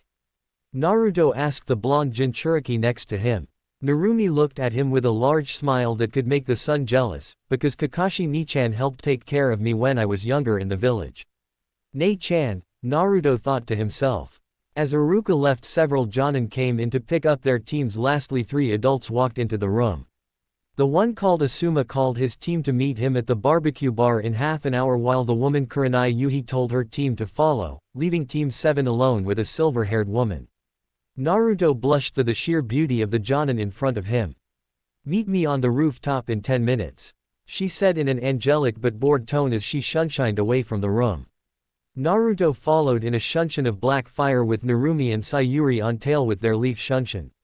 Chapter 4. Kazumi appeared on the rooftop and took out her little orange book and started to read. She never noticed the blonde behind her looking over her shoulder. "What are you reading?" Naruto asked the silver-haired kunoichi, shocking her that he was able to get behind her without her knowing. She quickly closed the book and put it away. On the outside she kept a calm expression while on the inside she was freaking out. How in the name of Ika Ika was he able to get behind me without me noticing? She screamed in her head, she was a Jonin, goddamn it. Naruto smiled kindly at her. Kazumi could feel herself blushing at how charming he looked with his smile. "Hey, are you okay? You look red, do you have a fever?" Naruto asked innocently as he placed his palm on her forehead, which caused her to further blush at the contact. Kazumi quickly pulled back, still blushing. "No, I'm fine," she said just as the other two genin arrived at the scene. Kazumi sighed in relief that the other two girls had finally arrived. She turned to where Naruto was standing to find him gone. She looked back at to the girls to find Naruto sitting between them. How did he get there so quickly? She thought to herself in shock. "Nei-chan, is something the matter?" Narumi asked the older kunoichi with worry in her eyes. "No, nothing is wrong," she said, causing Naruto to smirk. On the inside she was now realizing why the Hokage was telling her to be careful around him. "Now let's start with introduction. Just tell us your likes, dislikes, hobbies, and dreams," she explained to the three. "Why don't you give us an example and go first, sensei?" Naruto suggested to the silver-haired kunoichi. Kazumi just glared at Naruto before nodding. "Very well, my name is Kazumi Hitaki. I don't feel like telling you my likes or dislikes, and my hobbies are none of your concern. As for dreams, I don't really have one," she said, causing the three to sweat drop. Naruto smirked. "You like porn and dislike those who look down at said reading material. Your hobbies are reading porn and mourning for your lost teammates. Your dream is to star in a Ika Ika film," Naruto said to the surprise of the three women on the roof who looked at him wide-eyed. How did he know all that? He's known me for less than a minute and he was able to deduce all that. She thought in shock. She knew now that there was more to this boy Naruto than he was showing. "Good guess, why don't you go?" she said to the oldest genin. "Sure, my name in Naruto Namikaze. I like training, ramen, my friends and family. I dislike traitors, arrogant people, the time it takes to make ramen, and those that can't tell the difference between a scroll and a sealed kunai. My hobbies are training and pranking. My dream in more of an ambition since I will make it come true, which is world peace and ending the cycle of hatred that controls this world," Naruto said to the surprise of Kakashi. Naruto sounded completely serious when he talked about bring peace to the world. Kazumi nodded and pointed to Narumi. "Go Imoto," she said with a small smile behind her mask. Narumi nodded. "I'm Narumi Uzumaki Namikaze. My likes and dislikes are the same as my cousin, plus I hate rapers and perverts. My hobbies are training, pranking, and hanging out with my friends. My dream is to have a family and be the best Hokage," she said to the group who pretty much already knew all that. Kazumi nodded. "Okay, Sayuri-chan, you're up. My name is Sayuri Uchiha. I like tomatoes, Narumi-chan, and training. I dislike rapers, perverts, the civilian council and my older brother. My hobbies are training and hanging out with Narumi-chan. My dream is to revive my clan and bring a certain person to justice," she said to the group. Naruto thought about what she said. She is far more open than Sasuke used to be. Narumi must have had a large part in that. Maybe if I had taken a bigger part in Sasuke's life then I could have saved him from his darkness. No, I have to leave that behind me. This is a new world and a new life that I have been gifted with, and I will save this world," he thought to himself. The three females watched as his face shows several emotion including grief, regret, anger, but also hope and determination. Kazumi started to speak, which snapped him out of his thoughts. "Good, we'll meet at training ground 7 tomorrow at 6 in the morning. We will have a test to determine if you're truly fit to be ninja for Konoha," she told the three genin. Sayuri looked confused. "Sensei, Didn't we already pass that test? She asked the silver-haired kunoichi. No, that test was to weed out the weaker ones that are unfit to be even considered at the moment. This will be your true test. If you pass, then we will start taking missions. Oh, and don't eat breakfast tomorrow morning or you'll throw up, she said after her explanation. She then shunshined out off the roof. Naruto stood up and looked down at the two sitting girls. I suggest that you three go to the training ground 3 hours late and do eat breakfast. You need all the energy you can get, he said as he shunshined off the roof. Hey, Narumi-chan, want to go shopping? Sayuri asked her best friend. She wanted to spend more time with her friend and see if she could get any information on the male blonde that was currently living with her. Sure thing, Sayuri-chan. Plus I owe you for leaving you on at the ramen stand unconscious, Narumi said with a bright smile. Yeah, I almost forgot about that, Sayuri deadpanned. That night, Naruto was looking out at the village from the top of Minato's head on the Hokage monument. The most powerful ninja village looked like a thousand suns as it was lit by the lights of the many shops that existed within. It's a beautiful sight, isn't it? Itachi, Naruto said without turning around, out of the shadow of one of the trees that was behind the monument. How did you know I was here? The older Uchiha asked the blonde shinobi. Naruto stood up and looked back at the black-haired man. That is none of your concern, Naruto stated with narrowed eyes.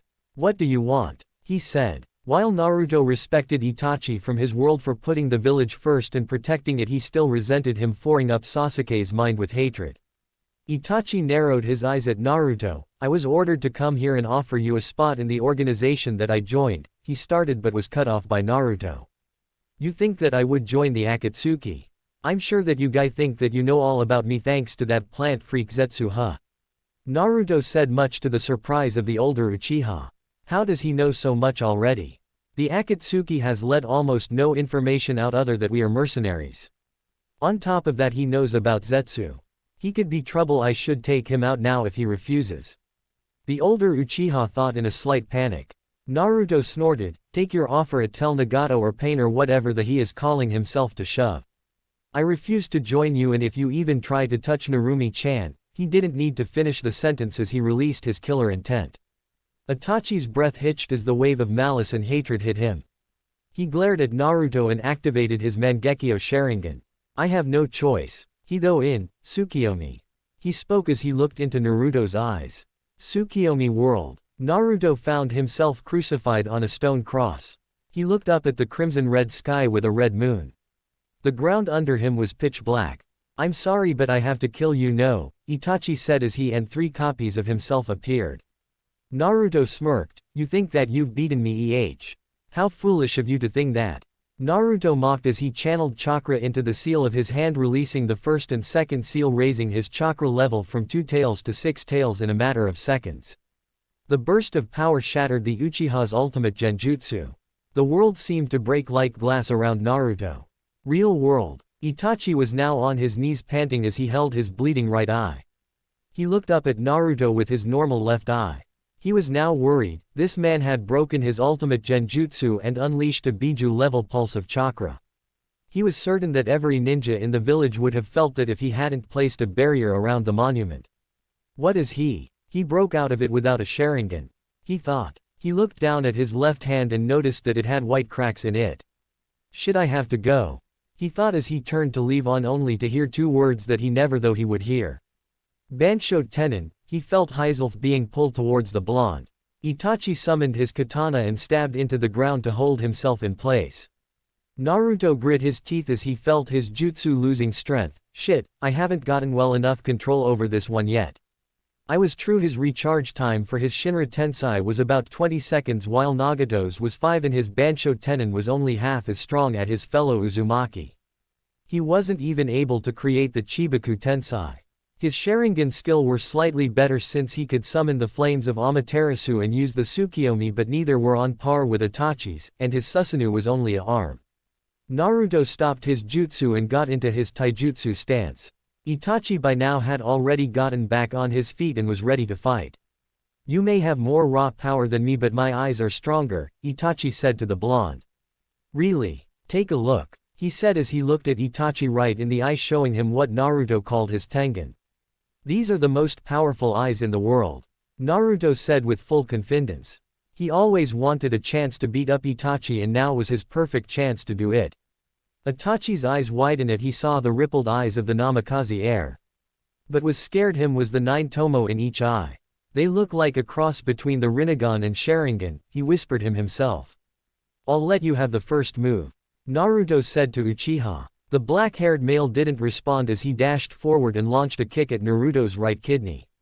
Less than a second before the attack could hit, Naruto blurred out of the way and reappeared 10 meters to the left. Too slow, Itachi, he said as he dashed forward at the Uchiha. Naruto launched a punch at Itachi's head only for the Uchiha to predict it thanks to his Sharingan and catch it. Itachi threw Naruto forward and started to do hand signs. Kaden Grand Fireball Jutsu, Itachi said under his breath as he put his right hand in front of his mouth and spat out a large fireball at Naruto. Shinra Tensai, Naruto said as he deflected the fireball with a blast of gravity in midair. Naruto landed on his feet as did his own hand size. Doden Rock Saber Killer Jutsu, he said as he slammed his palms on the ground. A massive spear of rock shot out from under Itachi, who jumped back in time to dodge it. Kaden Fire Dragon Jutsu, Edik said as he launched a blazing dragon at the blonde, Genin.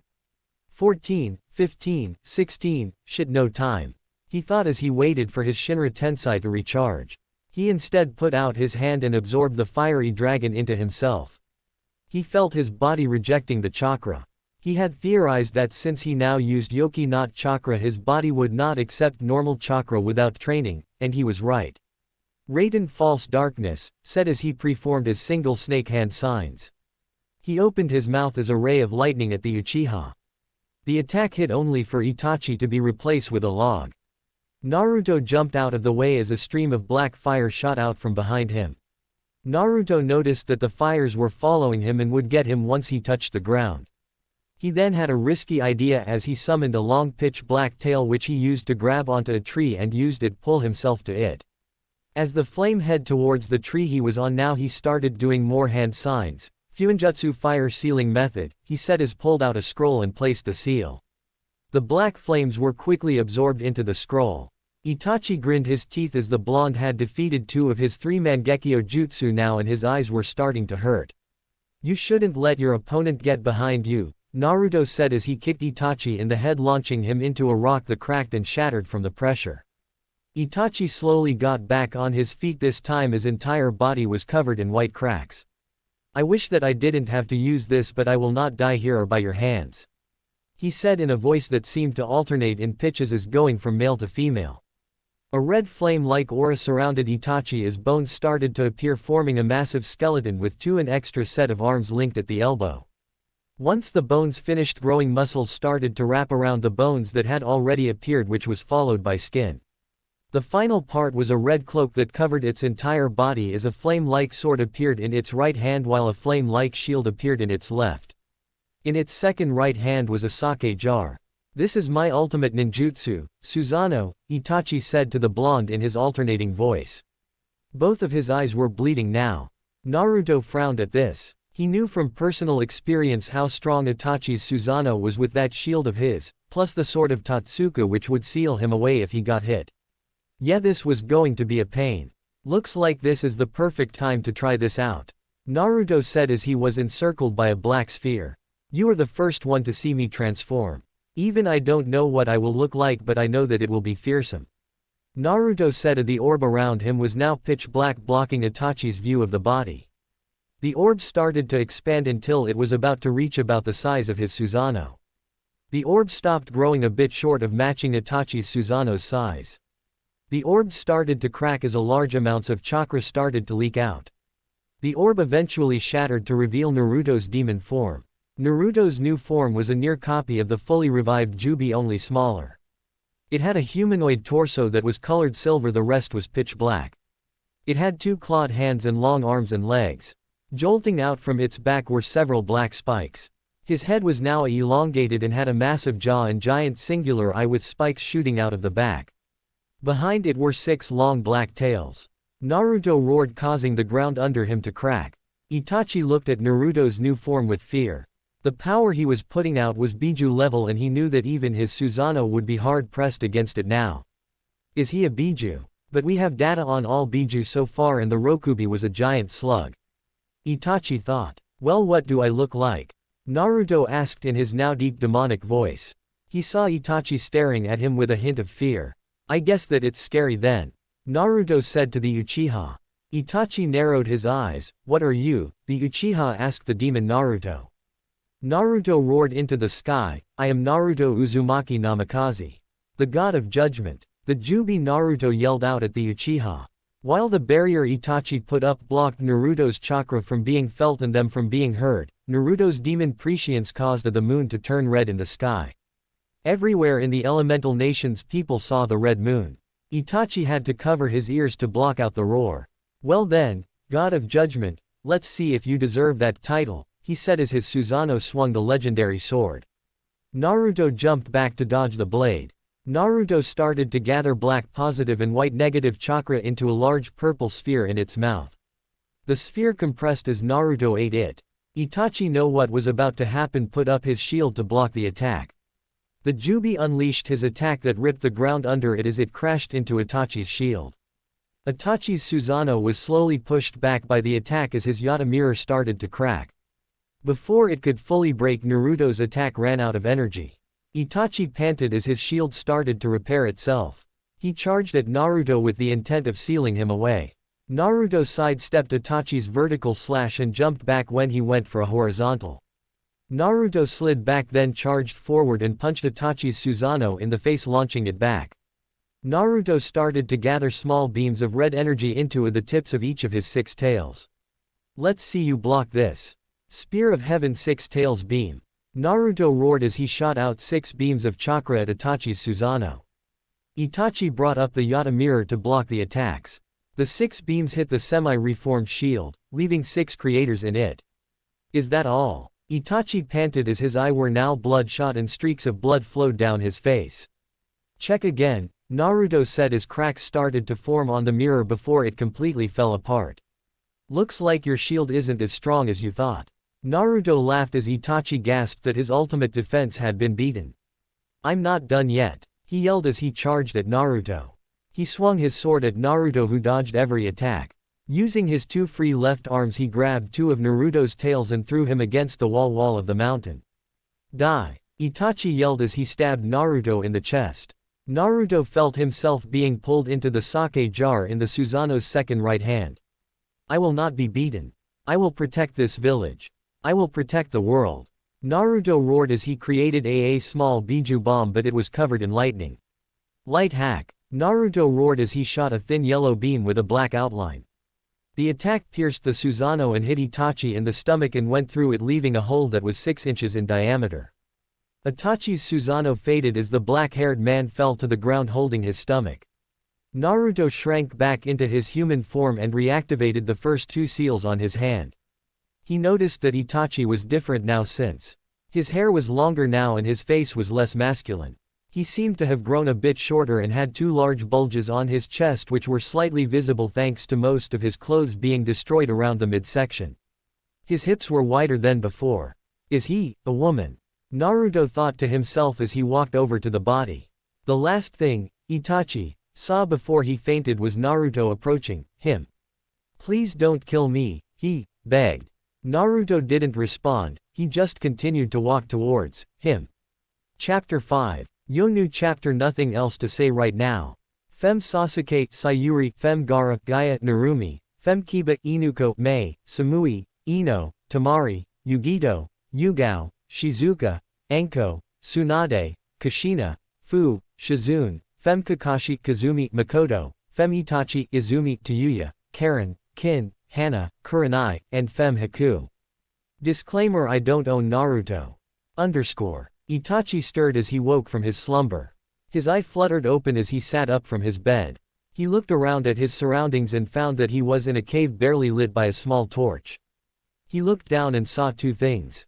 One was that he was now a she, and that his midsection was wrapped in bandages.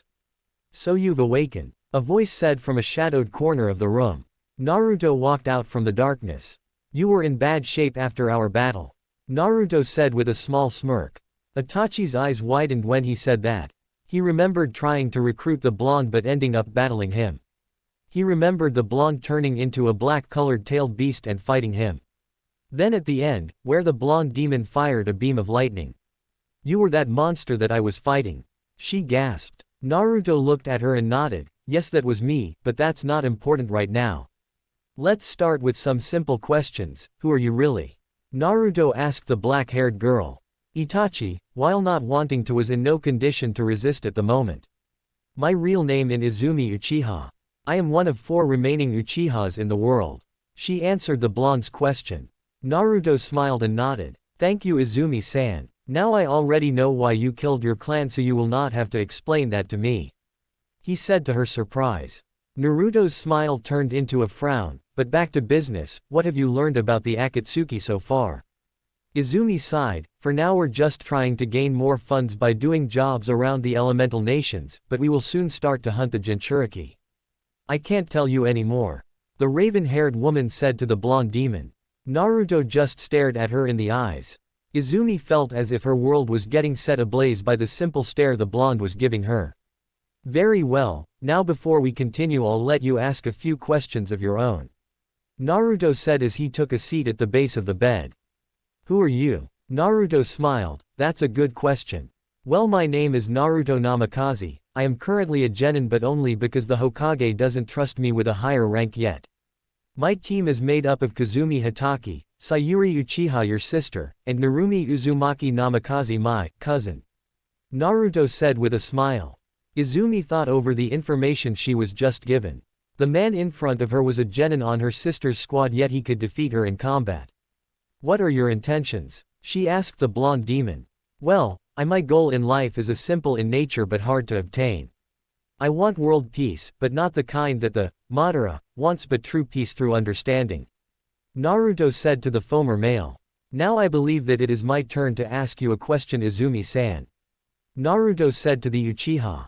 Izumi nodded and motioned for him to proceed with his questioning. Tell me, why were you disguised as a male in the first place?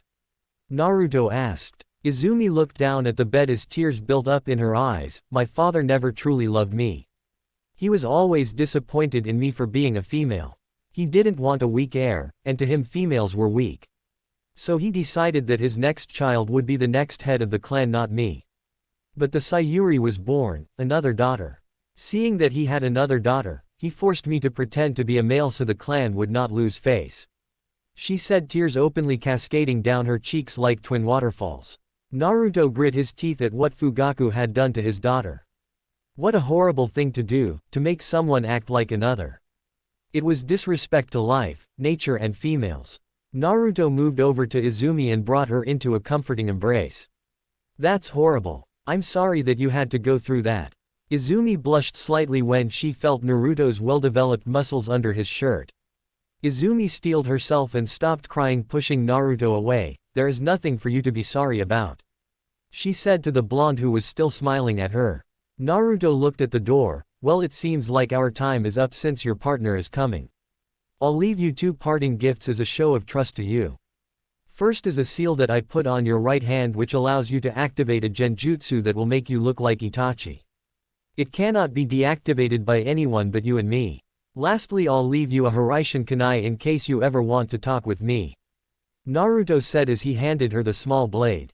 I'll take care of Sayuri, don't worry. Just as he said, Kisame burst through the wall. There you are, Itachi, Kisame said as he bared his sword, the Samahana. Kisame was a tall man with pale blue skin with short black hair spiked upwards. Found you, Itachi-san, the shark name said to the now male again Uchiha. Kisame Hoshigaki, the monster of the mist. Naruto said out loud to the two. Naruto made a single hand sign. Well, I already did what I needed to do, so farewell, Naruto said as he walked towards the door. Kisame being the battle-loving monster he is, charged at the Namikaze. Oh no, you don't, he yelled out as he swung at Naruto with his Samahana. Shinra Tensai, Naruto whispered, causing a blast of gravity to launch Kisame back to the wall next to Izumi. Naruto glared at Kisame with his Tengen active. Tell you, leader, that no matter how strong he thinks his eyes are, mine will always be stronger, Naruto said as his eyes glowed red before he vanished in a blur of speed. Damn him, Kisame said as he stood up slowly. Every bone in his body hurt like they had just been snapped. Come on Itachi, we have to report this to Pain-sama, he said as he started to walk out of the hole he made with Izumi slowly following him. From a rooftop Naruto looked down at the two with a smirk. This time the Akatsuki will not win. I will protect Konoha no matter the cost, he thought to himself before horizonting away. Next morning, Naruto, Narumi, and Sayuri waited for their sensei Kazumi to arrive at the training field. She was already 3 hours late for the test and two of them were getting bored of just waiting. Kami, when will she get here? Narumi cried out to the heavens. Naruto, who was reading a book, held up 3 fingers. 3, 2, 1. Naruto said in a calm tone as Kazumi arrived via Shunshin the moment he said 1. You're late Kazumi-sensei, Naruto said as he closed his book. Kazumi looked away from her book at the 3, whatever. She sighed as pulled out 2 bells. Your test is to get these 2 bells. Those who do not get one will be sent back to the academy for another year. If you want one, come at me with the intent to kill. You have until noon to get one. Also whoever doesn't get one doesn't get to eat lunch, she said as he tied the bell to her hip and placed a timer on a log. The bell test, Naruto thought as he remembered when he first took the test with Sasuke and Sakura.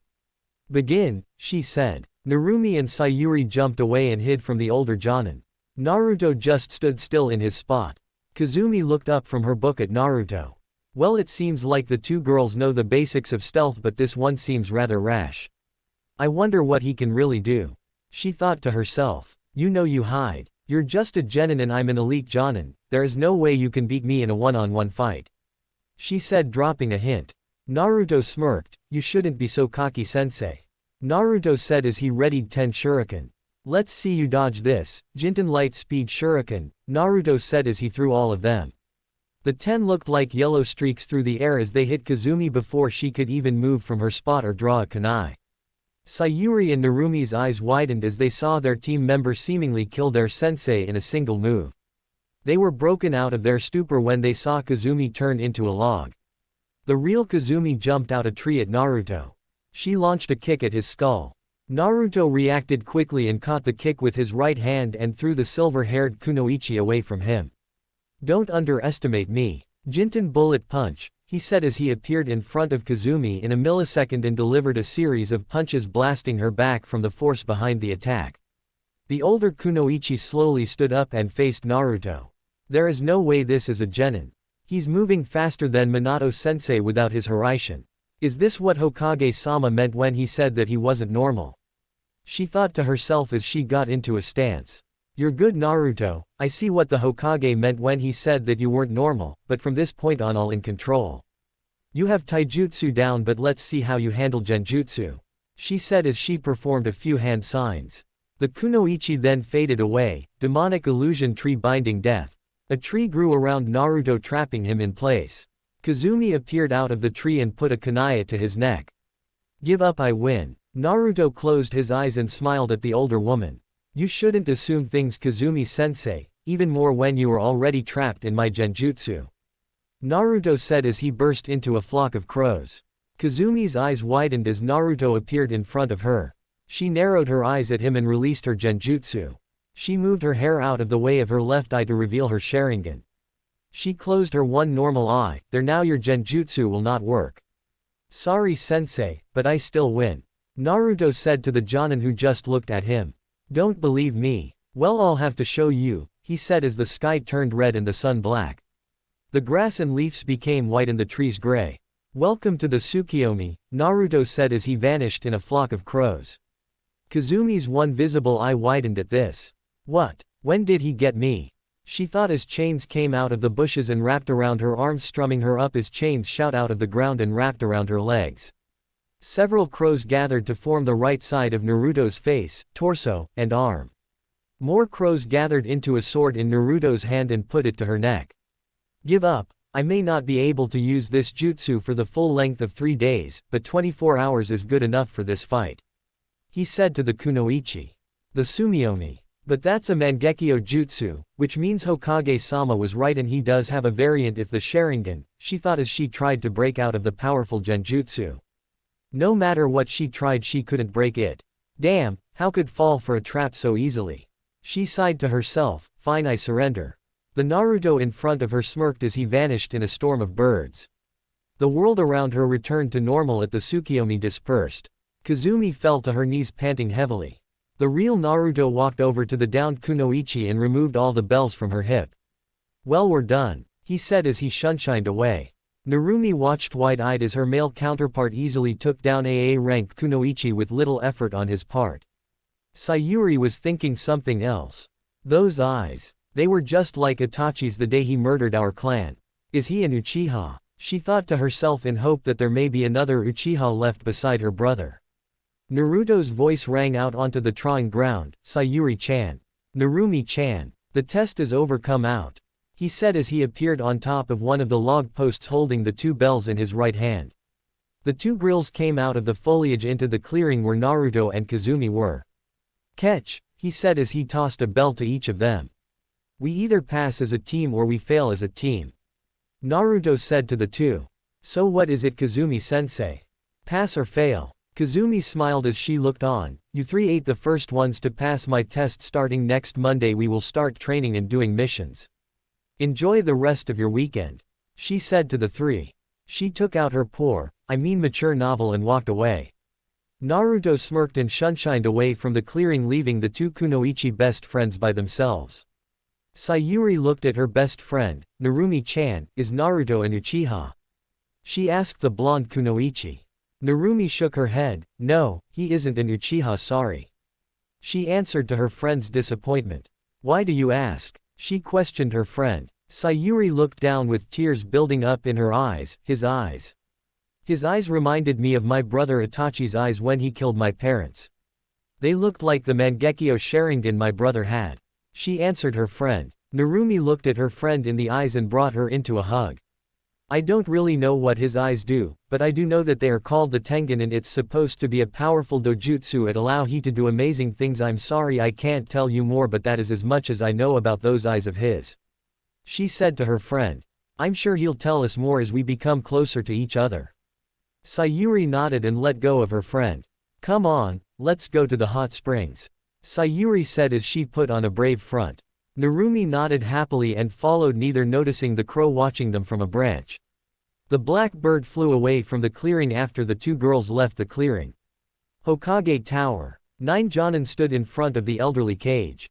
The old man sighed. "So far 6 out of 9 teams have failed their test." "Kazumi-chan, what about your team?"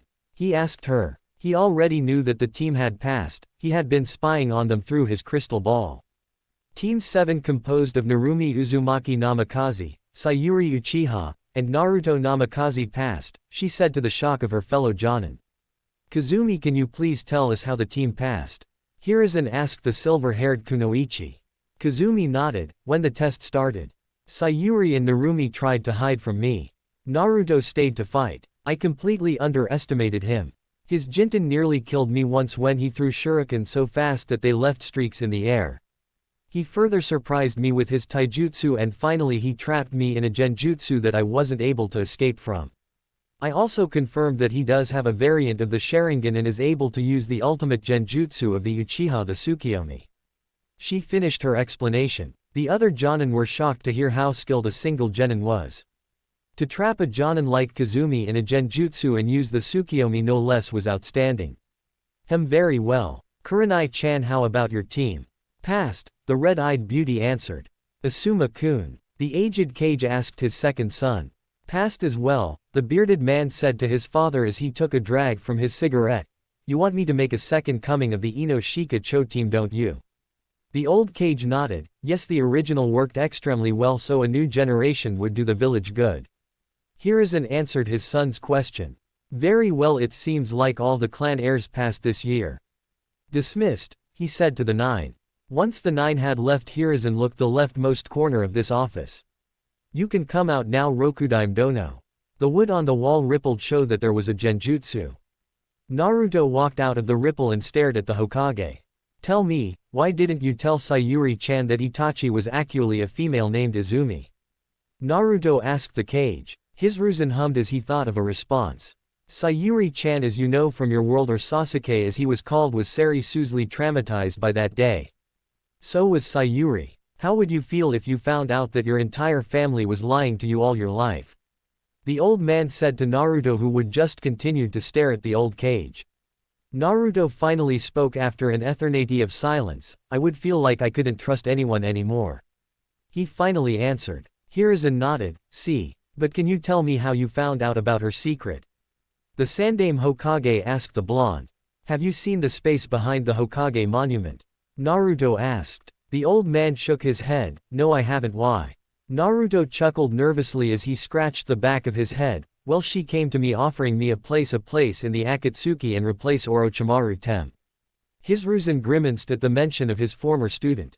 I refused to join, so she had to fight me to the death or until I joined. I defeated her, but I may have gone overboard a bit. Hiruzen nodded. I see. Well, I suggest you get ready for your date with Inuko tomorrow. The old man said with a perverted smirk. Naruto glared at the older cage. You were spying on me. Naruto said as a tick mark appeared on his forehead. Saturday, Inuzuka compound. Naruto walked towards the large gates of the wore a burnt orange dress shirt and black pants. Wow, this place is exactly the same as the one in my world. And I can't believe that I'm going on a date with Kiba, Naruto thought as he made a gauging sound. No, this isn't Kiba, this is someone different. Naruto said in thought as he shook his head. He stopped at the gates where two members stopped him to check who he was. State your business with the Inuzuka. One of the guards ordered. Naruto smiled. I'm here to pick up Inuko-chan for our date, Naruto said to the Toho, whose eyes widened. The guard who stopped him bowed deeply. I'm sorry for the delay, Namikaze-sama, I should have known it was you. He begged for forgiveness. Naruto waved it off. It's no problem, you were just doing your job. Naruto said as he continued to walk forward. The compound was massive. It was mostly forests with buildings dotting the landscape. The largest one was the one in the direct middle, which he assumed was the clan head's home. As he walked throughout the compound, he was greeted by several members from the clan. As he arrived at the door, he checked to make sure that he looked decent. Seeing that he was good, he knocked on the door. Wait a moment, an angelic voice rang out from behind the door. Naruto waited for a few seconds until Inuko answered the door. To say Naruto was surprised was an understatement. Beautiful was the only thing that came out of his mouth as stared at the image of beauty in front of him. Inuko was wearing a light tan-colored kimono with a red sash around her waist. She had put her silk-like brown hair into a ponytail. She had a faint blush on her cheeks from being called beautiful. Hey, she said with a small stutter. While she was normally very confident, this was her first date that was not arranged. You look good, Shish said in a barely audible tone. Naruto smiled. Thanks, you look good too, he said as he offered his hand. Inuko slowly took the hand as the two started to walk out of the compound. 2 hours later, Naruto and Inuko sat side by side on the Hokage monument. They had had a good date. They found that they liked about the same things. The entire date was overall fun. That was a good date, Inuko-chan, Naruto said to the girl next to him. Inuko smiled. Yeah, it was a great time. Thank you for taking me to that restaurant, it seemed expensive, she said with a light blush. I was nothing, Naruto said with a kind smile that caused Inuko to blush. Inuko looked down. I was wondering if we could do this again later when we're free. She asked the blonde demon. Sure, but next week I have a date with Ino-chan, so I can't do it then. Naruto said to the brown-haired girl. No problem, she said as she stood up. I'm sorry, but I have to go now, she said to the blonde.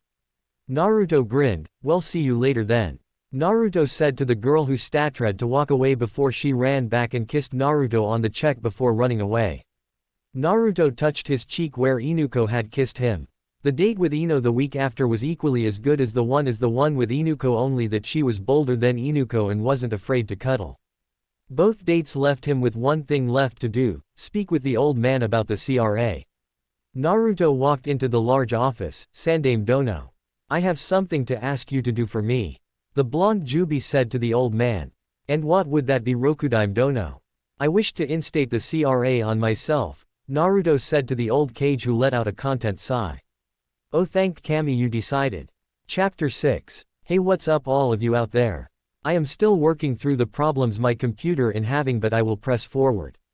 Ha ha ha. Now here we go into Storyland perverted style, since today we have everyone's favorite sour, bitter treat, that's right, the lemon.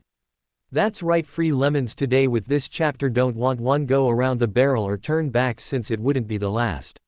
I am really happy that I broke 200 reviews, so here. Whoa, what the hell was that? Did I go insane for a second? Whatever, yeah, there is a lemon in this chapter. Most people reading this are probably over 18, yeah right, so it's nothing any of you probably haven't seen or read before, and if you haven't, then prepare to be corrupted, or not, you could always skip it.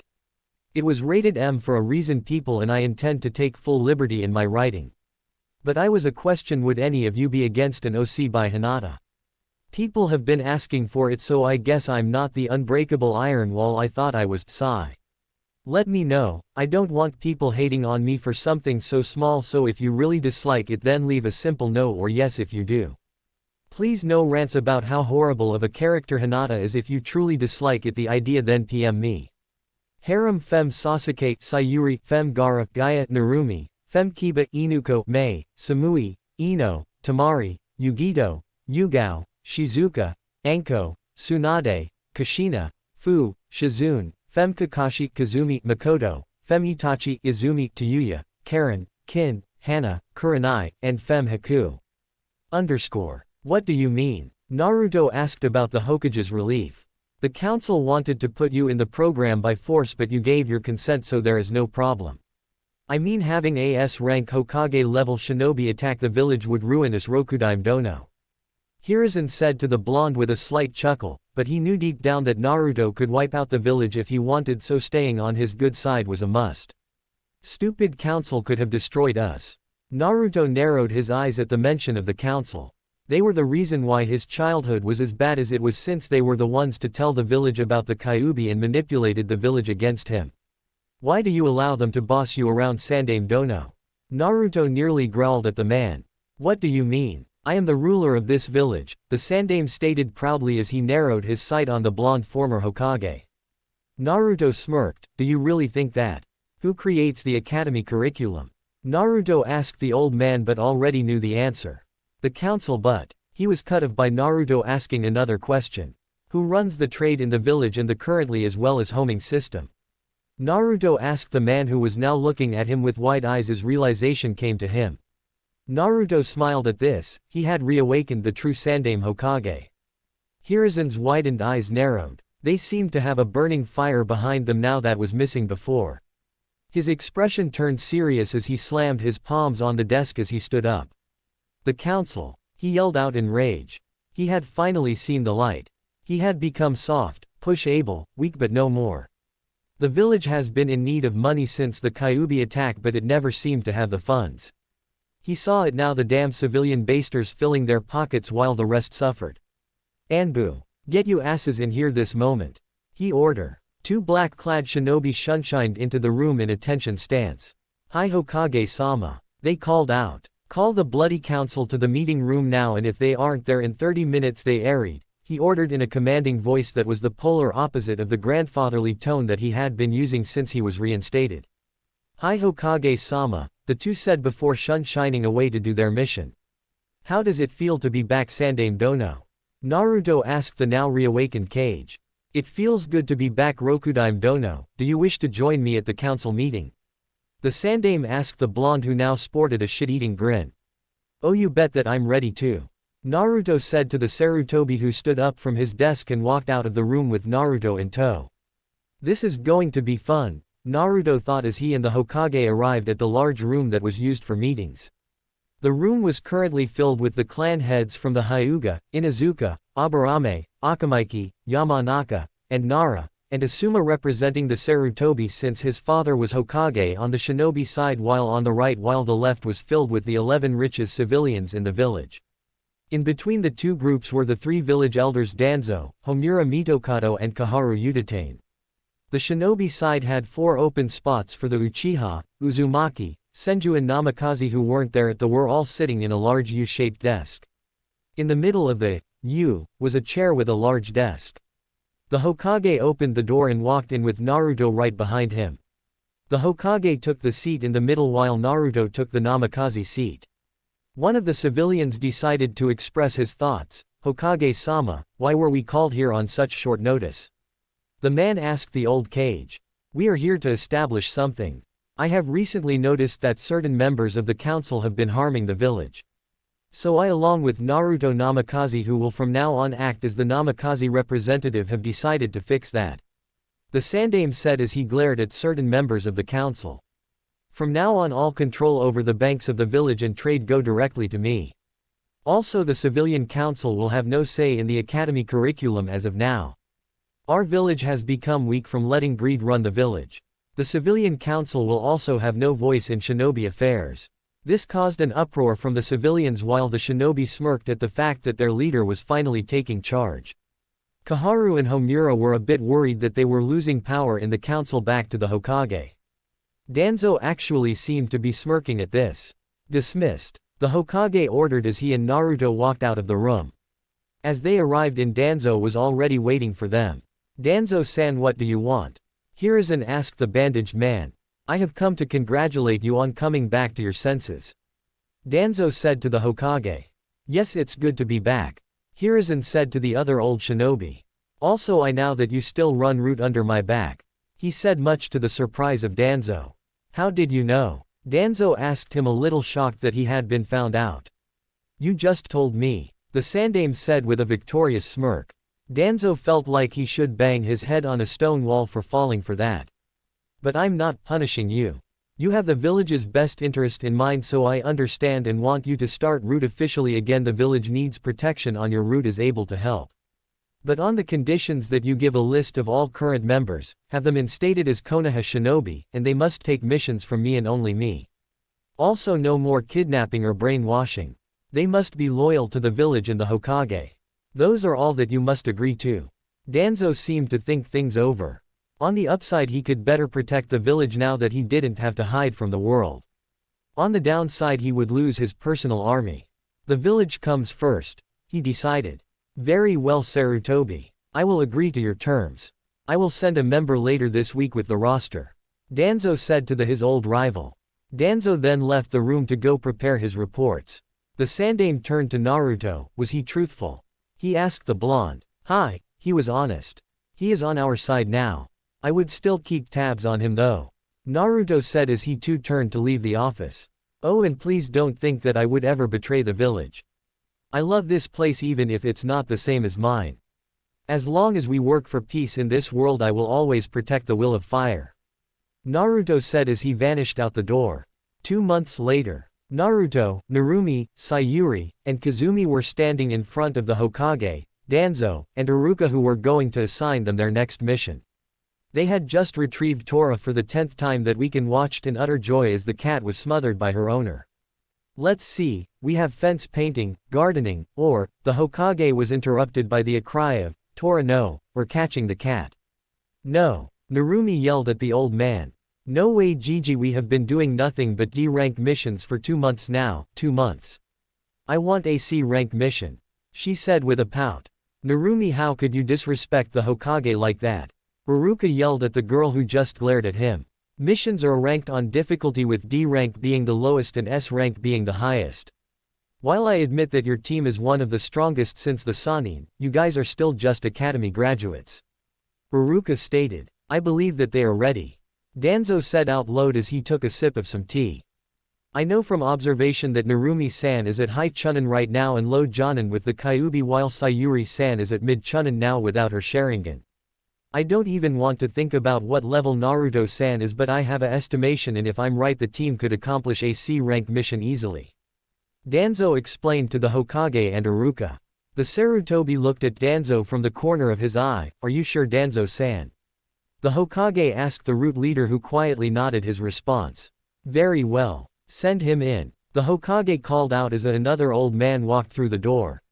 The old man was a gray-haired, bespectacled man with a large beard and dark eyes. He wore a sleeveless versus neck shirt with an obi, pants and a pair of sandals. He also carried a towel around his neck and wore a pointed hat on his head. This my protection, 2 little girls, a masked Bolti and the 4th Hokage. The man screamed as he fainted. Everyone in the room sweated dropped at the old man mistaking Naruto as Minato. Half the village still accidentally called him Minato, and about half of them believed that Naruto was really Minato in disguise so that he could avoid the paperwork that came with being Hokage. Here is insight at the man's behavior. Well, I'll explain your mission while we wait for him to wake up. This is Master Bridge Builder Tazuna. Your mission is to escort him back to his home in the wave so he can finish a bridge there. This is a C rank mission and will be outside the village. There is also a low chance that you may encounter bandits on the way, so be careful. Once the Hokage finished the explanation, Tazuna had finally awakened. Man, for a second I thought I had the fourth Hokage protecting me, what a dream. The old man said as he rubbed his sore head since he hand fainted on a oak floor. He looked back at the team and saw Naruto once more. Holy shit, it wasn't a dream. He cried in joy. Naruto laughed nervously. Actually, I'm not Minato Namikaze. I'm a relative of him, Naruto Namikaze. Sorry for the confusion, Naruto said as he scratched the back of his head sheepishly. Tazuna stared at Naruto. Okay, Naruto, I'm sorry that I mistook you for Minato, Naruto. He said, adding emphasis on the name Naruto as if he was saying them sarcastically. Naruto's sweat dropped. Great, now someone outside the village thinks I'm Minato incognito. Maybe I should change me hairstyle. The blonde thought to himself. Well, we'll meet at the gates tomorrow morning at 6 am sharp, Kazumi said to her team and Tazuna. The old bridge builder just nodded. This gave him time to buy more booze to drink on the way home.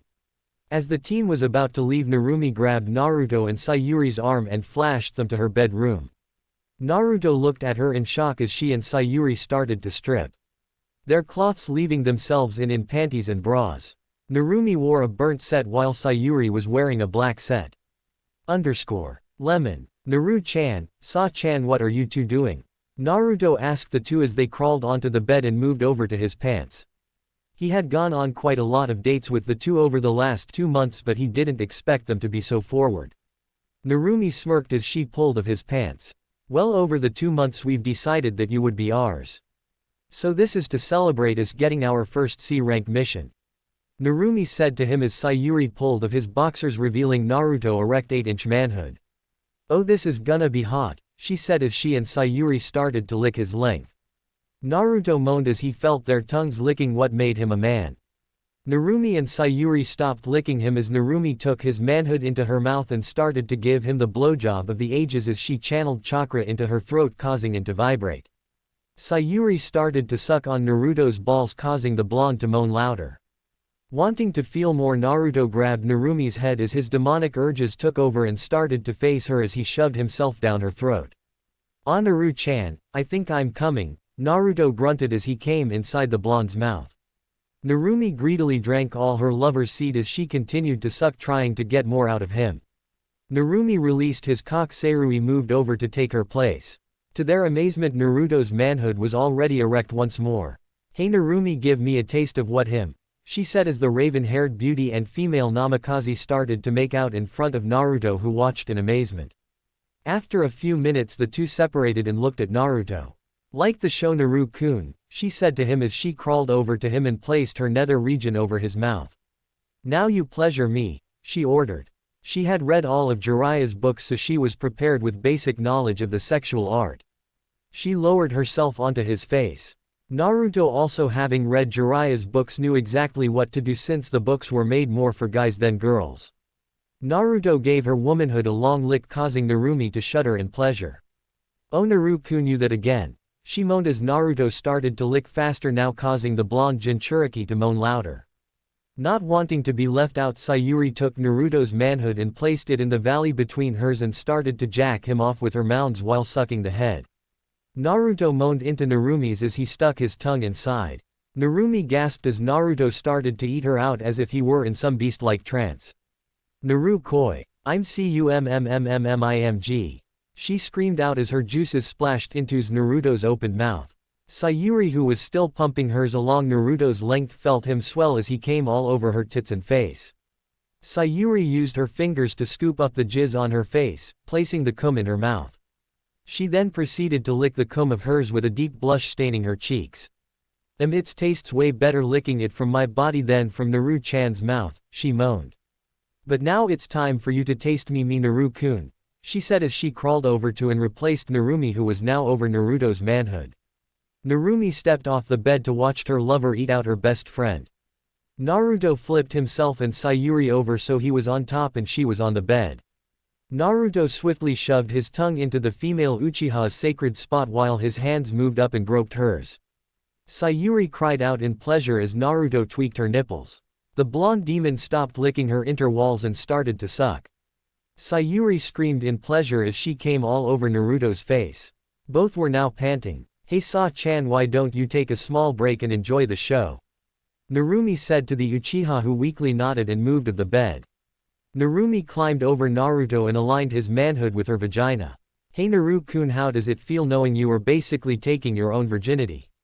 To be that just makes it far more sexier," Narumi said to the blonde, who thought about it. "At first I was a bit creeped out, but now that I think about it, it is kind of hot," Naruto said as he placed his hands on her hips. "Ready? Just fuck me already," Narumi responded.